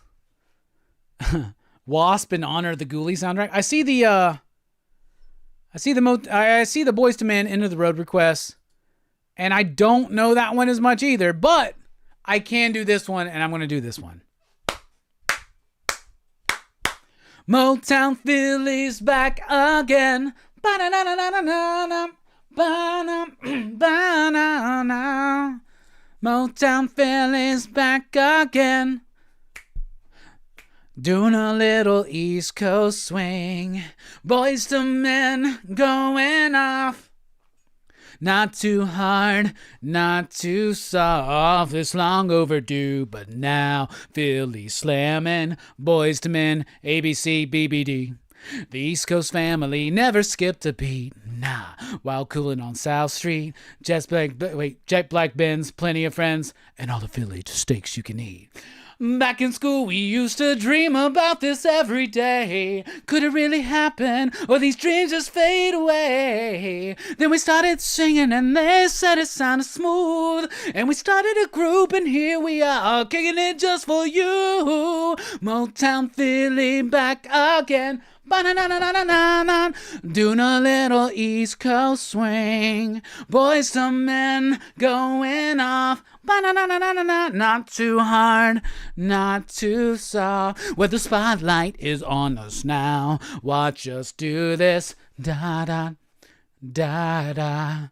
Da-da-da-da-da. Live and direct from Philly town. Rapping hype and we can get down. Ready to roll, so now the world will know what we are.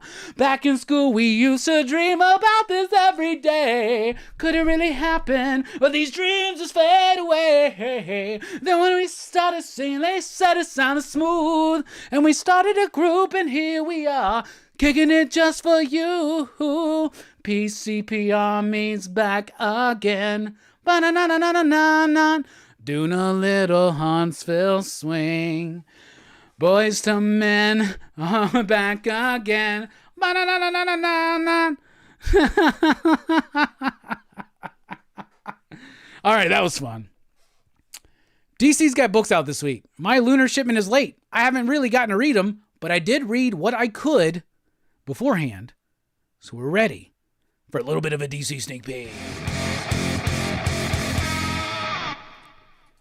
All right, let me pull out my list here. DC All In. But before we get to DC All In, we got to talk about Absolute Power issue number 4. A fantastic ending to what has been a pretty solid event. It didn't run too long. It did feel like it took forever because of the scheduling. They were oversized issues, only 4 though. If you read Absolute Power all together, it gives a pretty decent event that is pretty nicely led up to about Amanda Waller taking over, trying to rid the world of superheroes. And she's got plans within plans within plans. In this issue, you got betrayals, you got exciting things, and the way it ends sets up some interesting thing for the DC universe. Mark Waid, I think, crushed this event. I thought he did a great job. Not one of the best DC events of all time. Doesn't hold a candle to Crisis on Infinite Earths or even Jeff Johns' Infinite Crisis or Jeff Johns' Blackest Night. But I do think it's one of the best comic events we've had since Dark Knight's Metal. So I liked it. I thought it was good. Dan Mora's artwork is absolutely spectacular. Then we got DC All In, the new special. All right. We already know that Mark Waid and Dan Mora are on Justice League Unlimited, right? The Justice League, as a result of the end of Absolute Power, has expanded their roster to include pretty much everybody, every hero in the DC universe. This shows you how that happens, why it happens, and their first meeting. And then Darkseid shows up. And Darkseid shows up and you don't know what the hell is going on. Boom, boom, boom, boom, boom. Bang, bang, bang, bang, bang. Pop, pop. Boom, boom. That's what happens. And then you're left kind of slightly confused. Then there's the other half of the story, which is the same story from Darkseid's perspective. So there's two stories going on that eventually overlap towards the middle.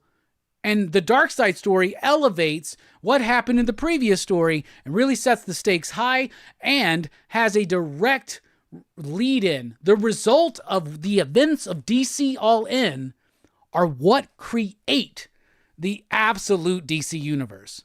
So I love the fact, and I've always said this, I love that DC likes to put their crisis events, their reboots, their retcons in continuity. That's what's happening here. It's not just like Marvel doing the Ultimate Universes twice. This universe, the absolute DC universe, actually does create itself out of the events of DC All In. It makes a lot of sense, and I love it. Then we got Creature Commandos out this week. DC Horror presents Creature Commandos. It's written by the dude who writes the Count Crowley stuff. He was Polka Dot Man and Suicide Squad. He's in Late Night with the Devil, which I haven't seen, but I've heard a lot of good things about it. This was good. I liked it. It didn't utilize characters that I was anticipating. I was anticipating some of the characters in the Creature Commandos miniseries that we're getting from James Gunn's DC Universe, but it's a different approach. It's a different take, but I really liked it. It had a really solid ending. I liked the characters. If you're into horror and the horror campy side of things, definitely check out Creature Commandos this week. And the only other DC book new this week that I got to read was Batman 153. The first Chip Zdarsky, Jorge Jimenez post DC All In issue, and it was good. It was good. It was good. I feel like Chip Zdarsky's Batman has been inconsistent. It's been up and down. But I thought this was a good issue, partly because Jorge Jimenez is there, and also because it's like kind of like a new status quo, while at the same time I feel like Chip is here to wrap up some things, including the storyline of the new mayor, the storyline of Vandal Savage being the commissioner, and there's an interesting new storyline here where Edward Nygma is now a tech rival of Bruce Wayne. So there's some cool stuff there. It was interesting enough, but Chip has not proven that he is a substantially consistent writer on Batman, so take that with a grain of salt. I will also say this. A couple upcoming books I have read. Absolute Batman #1. I've read it. It's fucking weird. It's awesome, but it's also dumb, right? There are elements of Absolute Batman that are dumb as fuck. There are absolutely horrendous, cringy moments in it, right? Where they feel like they're trying too hard, trying to be edgy. Then there are moments where you're like, this is actually kind of a cool, different twist and take on Batman and unlike anything else. And a great Alfred in Absolute Batman. And Nick Dragata's artwork is fucking amazing. But the book is going to be, I think, very divisive. I think some people are going to think it's dumb as shit. Some people are going to love the ridiculousness of it. So there's that. However, I have read Absolute Wonder Woman #1 by Kelly Thompson and Hayden Sherman. And I will tell you that it is the best DC #1 I've read this year. And it's one of the best #1 comics I've read this year. Absolute Wonder Woman fucking rocks, y'all. It rocks. Rocks, rocks, rocks.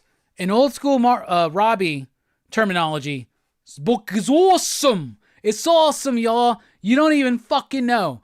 Get it on your pre-orders right now. FOC is tomorrow. I am not kidding, y'all. Absolute Wonder Woman is the DC book of the year. Don't be fooled by all the hype behind Absolute Batman.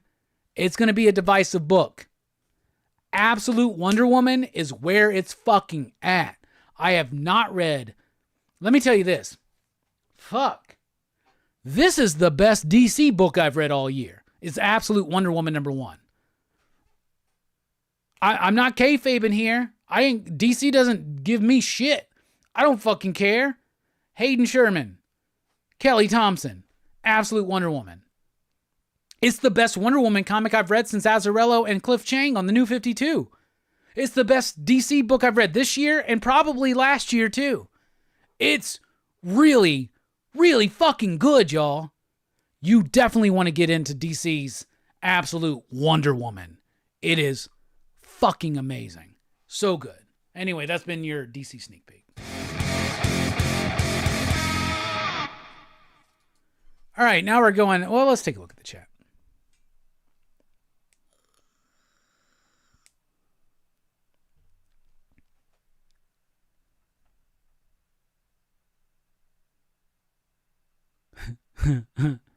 Fucking all that singing.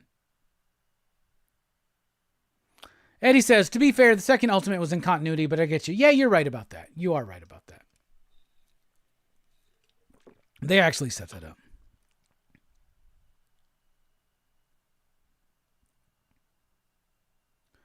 Blood Splatter Chatter says, speaking of the dude who played Polka Dot Man, check out Horror's Greatest on Shudder. Fun horror doc series that he is in a lot. Cool, I'll check that out.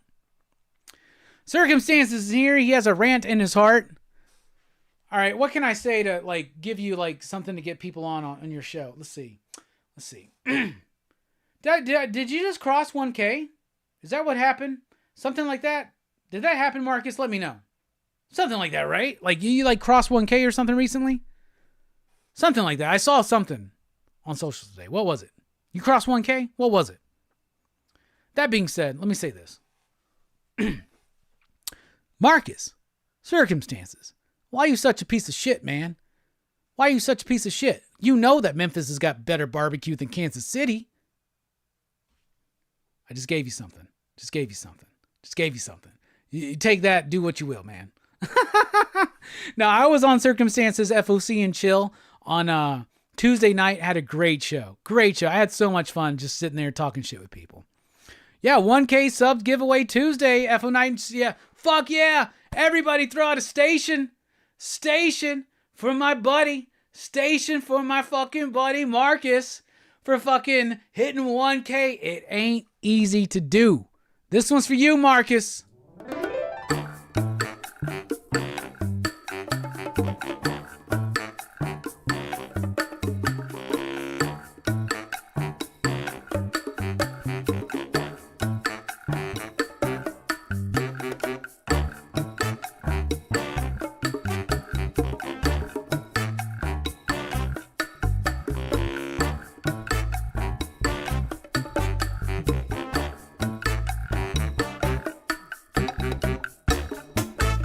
About this little man I know, his name is Marcus. He likes to go up on YouTube and stir up the pot, saying oh no, I didn't do that and I didn't say that, I didn't really mean that, that wasn't my intention. But then when something happens, this motherfucker comes around like a vampire bat. Marcus is worthy of your sub, 'cause he does all the bullshit with positivity. What I mean exactly by bullshit isn't something that Marcus does, but somebody else does, and he just responds. Circumstances! Love you, brother. Congratulations. It ain't easy to do, my man. It really, really ain't. And you may be a shit stirrer, but you're our shit stirrer, and we always have your back, motherfucker. By the way, we've had $12 in Super Chats tonight. That brings us to the completion of our Ghostbusters goal to 38. I forgot all about this, but thank you all so much for the Super Chats tonight. We really do appreciate it.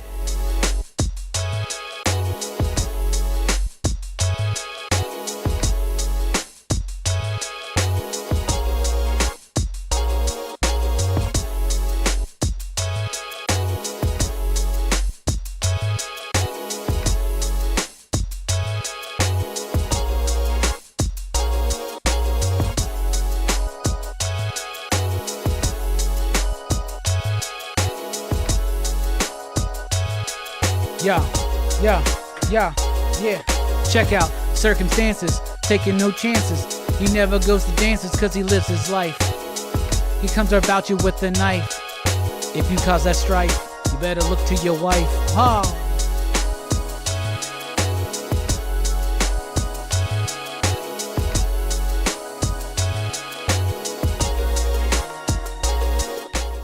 All right, it's time for show and tell. What the fuck do we do here on Rockin Robbie Live? This is crazy. All right. We're going to kick off show and tell a little bit of this. This is my buddy Austin, who sent out his Envy issue number 3. He hand-delivered this one to me at my comic shop, or issue number 2, actually. He's working on issue number 3. We had him on the show to talk about his Kickstarter. Austin's super cool dude, one of my homies, one of my best friends. So y'all need to check out Envy issue number 2 out right now. I have not read it. All right, we're doing this thing now where I'm going through some of my cool signatures and remarks. How about this Ninja Turtles, Teenage Mutant Ninja Turtles?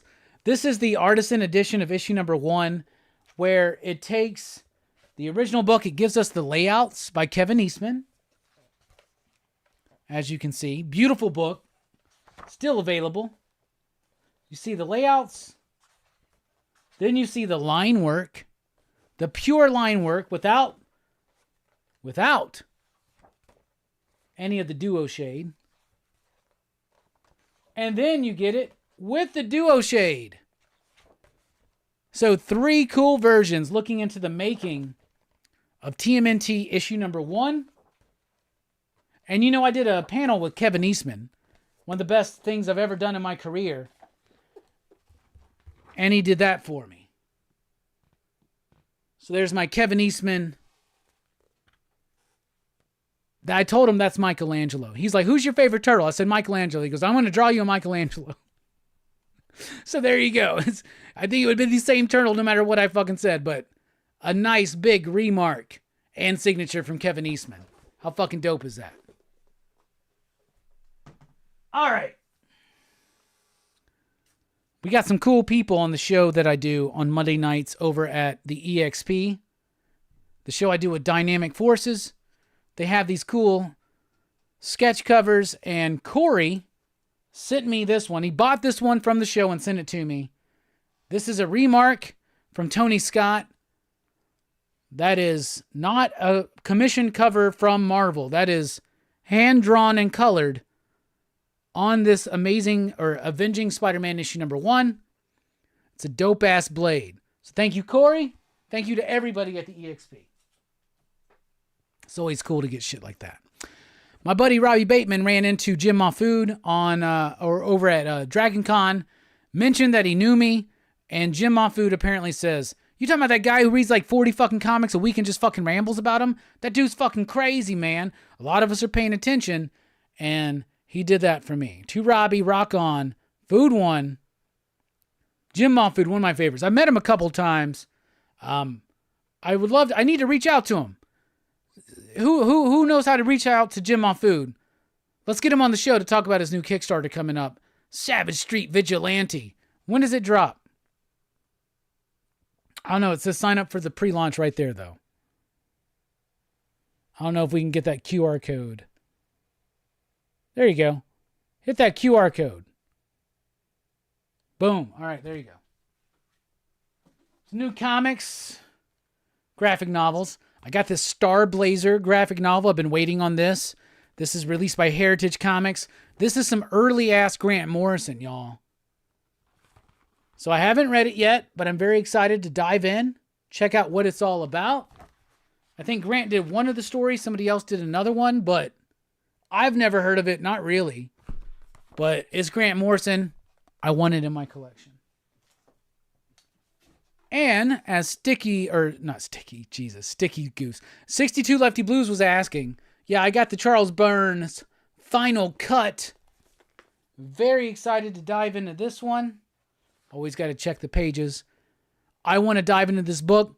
It smells amazing. It might be one of the comics of the year. Who knows? Usually with Charles Burns, it really is.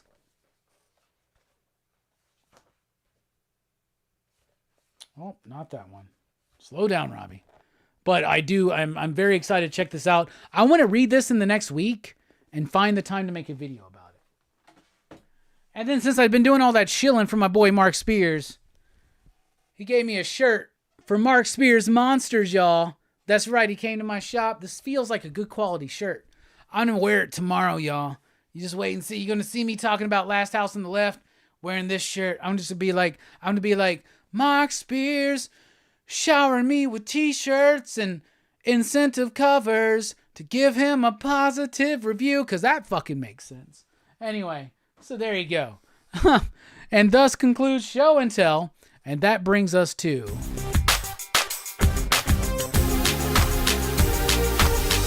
the Final Five. Going through my DVD collection, here's one that I did upgrade to Blu-ray, but I still have the DVD for some reason. The double feature Mortal Kombat Annihilation. Some ridiculous ass movies right there. I don't know if this is on Blu-ray. That's why I still have it on DVD. Mother of Tears, the conclusion of the Three Mothers trilogy from Dario Argento back in the Dimension Extreme days. So that will always be a part of my collection. The Mummy. This is the Universal Monsters collection that has all 5 of the Mummy movies, including The Mummy, The Mummy's Hand, The Mummy's Ghost, The Mummy's Tomb, and The Mummy's Curse, right? Yep, I got the order right. These movies are great. I love these sets. Even though I got them on Blu-ray, I'm going to keep that. Then we got New York, New York, one of my favorite, most underappreciated Martin Scorsese films. Robert De Niro, Liza Minnelli, in a Martin Scorsese 70s musical. It's a musical that's different than what you're expecting. But I love New York, New York. And yes, that is the movie where we get the song New York, New York from. And then there is Night of the Living Dead, the one from the early 90s, directed by Tom Savini, starring Tony Todd. I got it on DVD, y'all. Old school DVD. Haven't upgraded. I know they have released this on Blu-ray. But that has been the end of your official and very own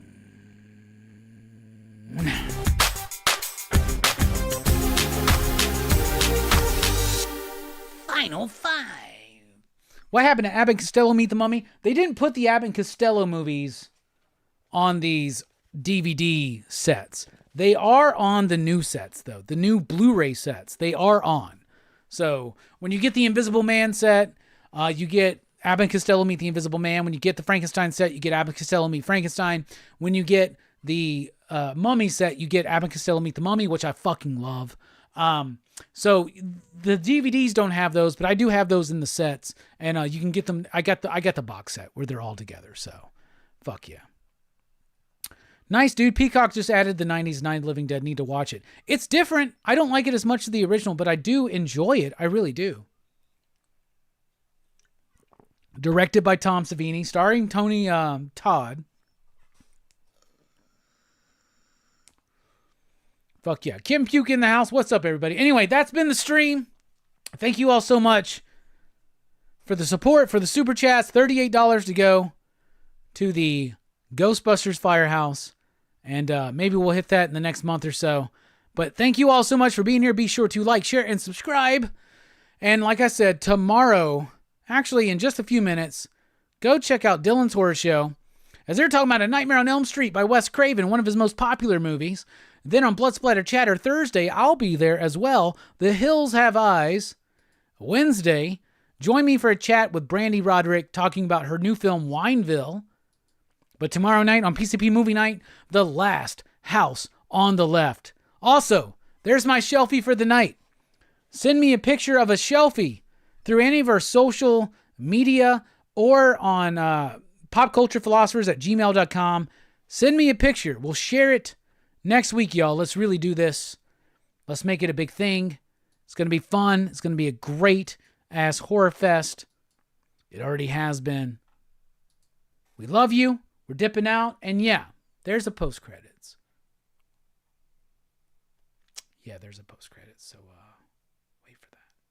So just, like, tell the story of... Yeah, right there. Just kind of basically like you were saying the other day. Start? More about having fun and about going out and doing this. I like the show. Well, that's just me. It's as much about us as it is the paranormal. Here to find some shit. The goal is that we're going to try and get abducted by aliens, or at least see if we could see the UFO encounter. So, what do you think's going to happen tonight?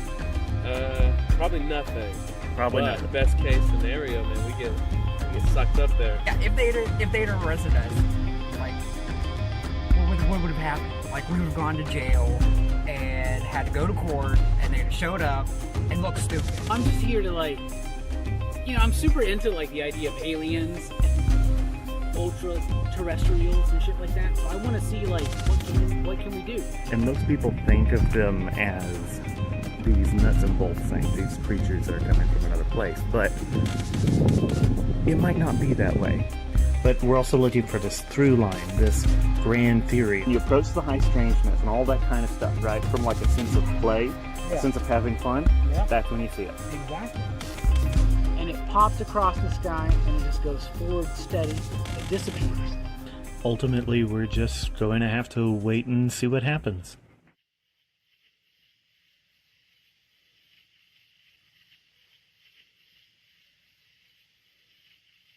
You see that? Right there. Oh, yeah. Oh, that moved. Oh!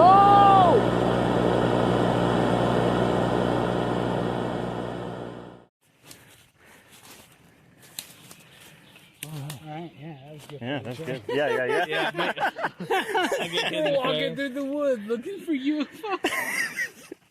You know, little dude. Oh my god. And it's like you point to some random little, like... 51 movies across 3 channels. The bloodiest, most transgressive horror fest lineup yet.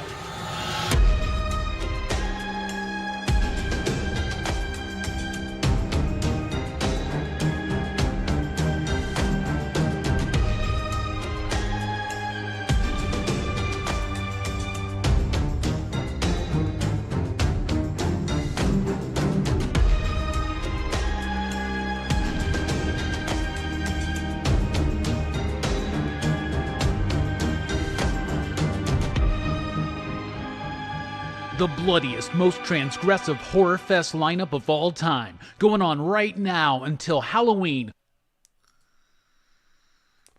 All right, we got a taste test. The new Mountain Dew Voodoo. Every year, for the last 5 years, I think, Mountain Dew's been doing these Halloween flavors. The first one was like candy corn. They did one that was like Skittles, one Starburst, or some shit like that. Like, they've had a few of them, right? They're always fun to try to figure out. I have not tasted this yet. This is the regular non-zero sugar one. I've heard that it tastes like strawberry Starburst, but we'll see what happens.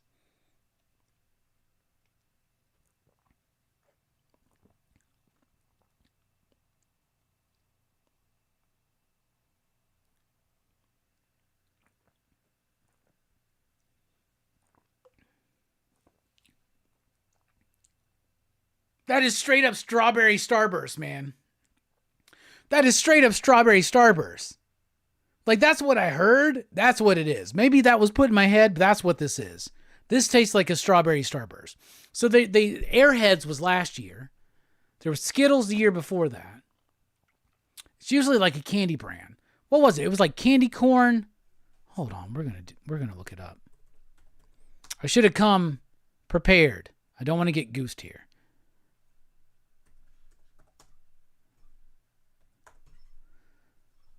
All right.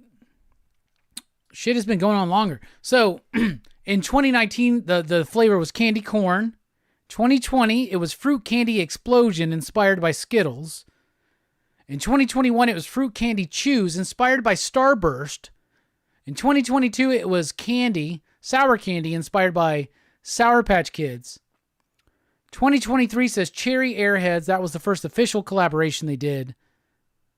And this year it says a collaboration with the top candy brand. It tastes like strawberry Starburst, man.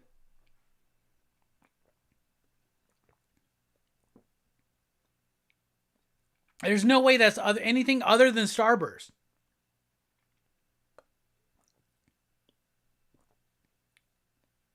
It's like pink Starburst, period. That's just what it is. It's got to be. It's good, though. It's very heavy on the candy flavor, very sweet. So we'll definitely, not drink this all the time.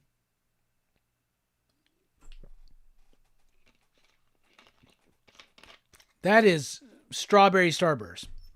They've already used Starburst, but not officially. Do they officially have a deal now? What do y'all think? Have you tried the Voodoo? Have you tried it? That's strawberry Starburst. 100%. 100%. Anyway, thank you all so much. We love you. Go check out Dylan's Horror Show, as they're about to talk about Nightmare on Elm Street tomorrow night. Last House on the Left, Thursday night. Hills Have Eyes. And I'll be there. And don't forget, Brandy Roderick on Wednesday. Really need your support for that to make it successful. Station. We're dipping out. Love y'all.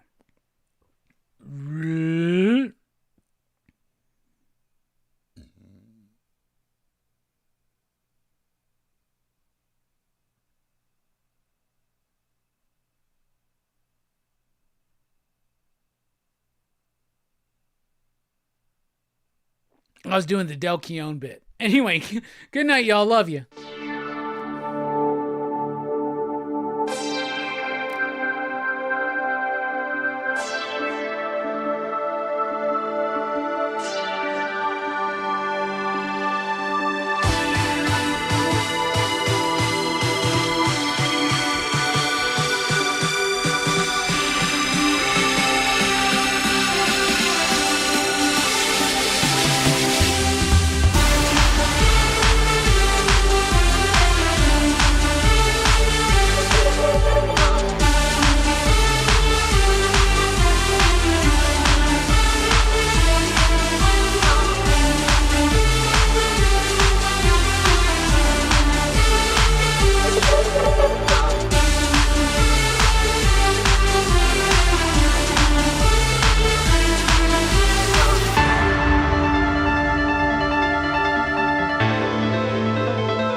By the way, best Starburst regular ass flavor, cherry. The red Starbursts are my shit.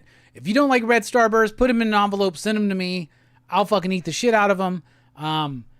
If this actually is pink Starburst, I'll give it a 5 out of 5, you digs, because it nails it. If it's not, 4, because it still is pretty tasty. Pop, pop, boo.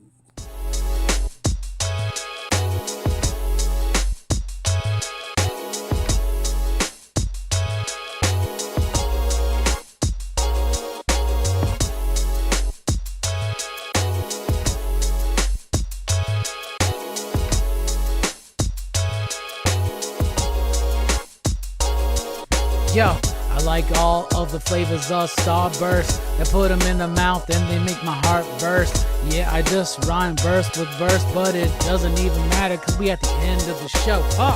Ain't nothing but about a few people watching. Everybody knows I gotta go crotch dodging. I don't know what that means, but I said it. Gotta stand behind it just cause I said it. What?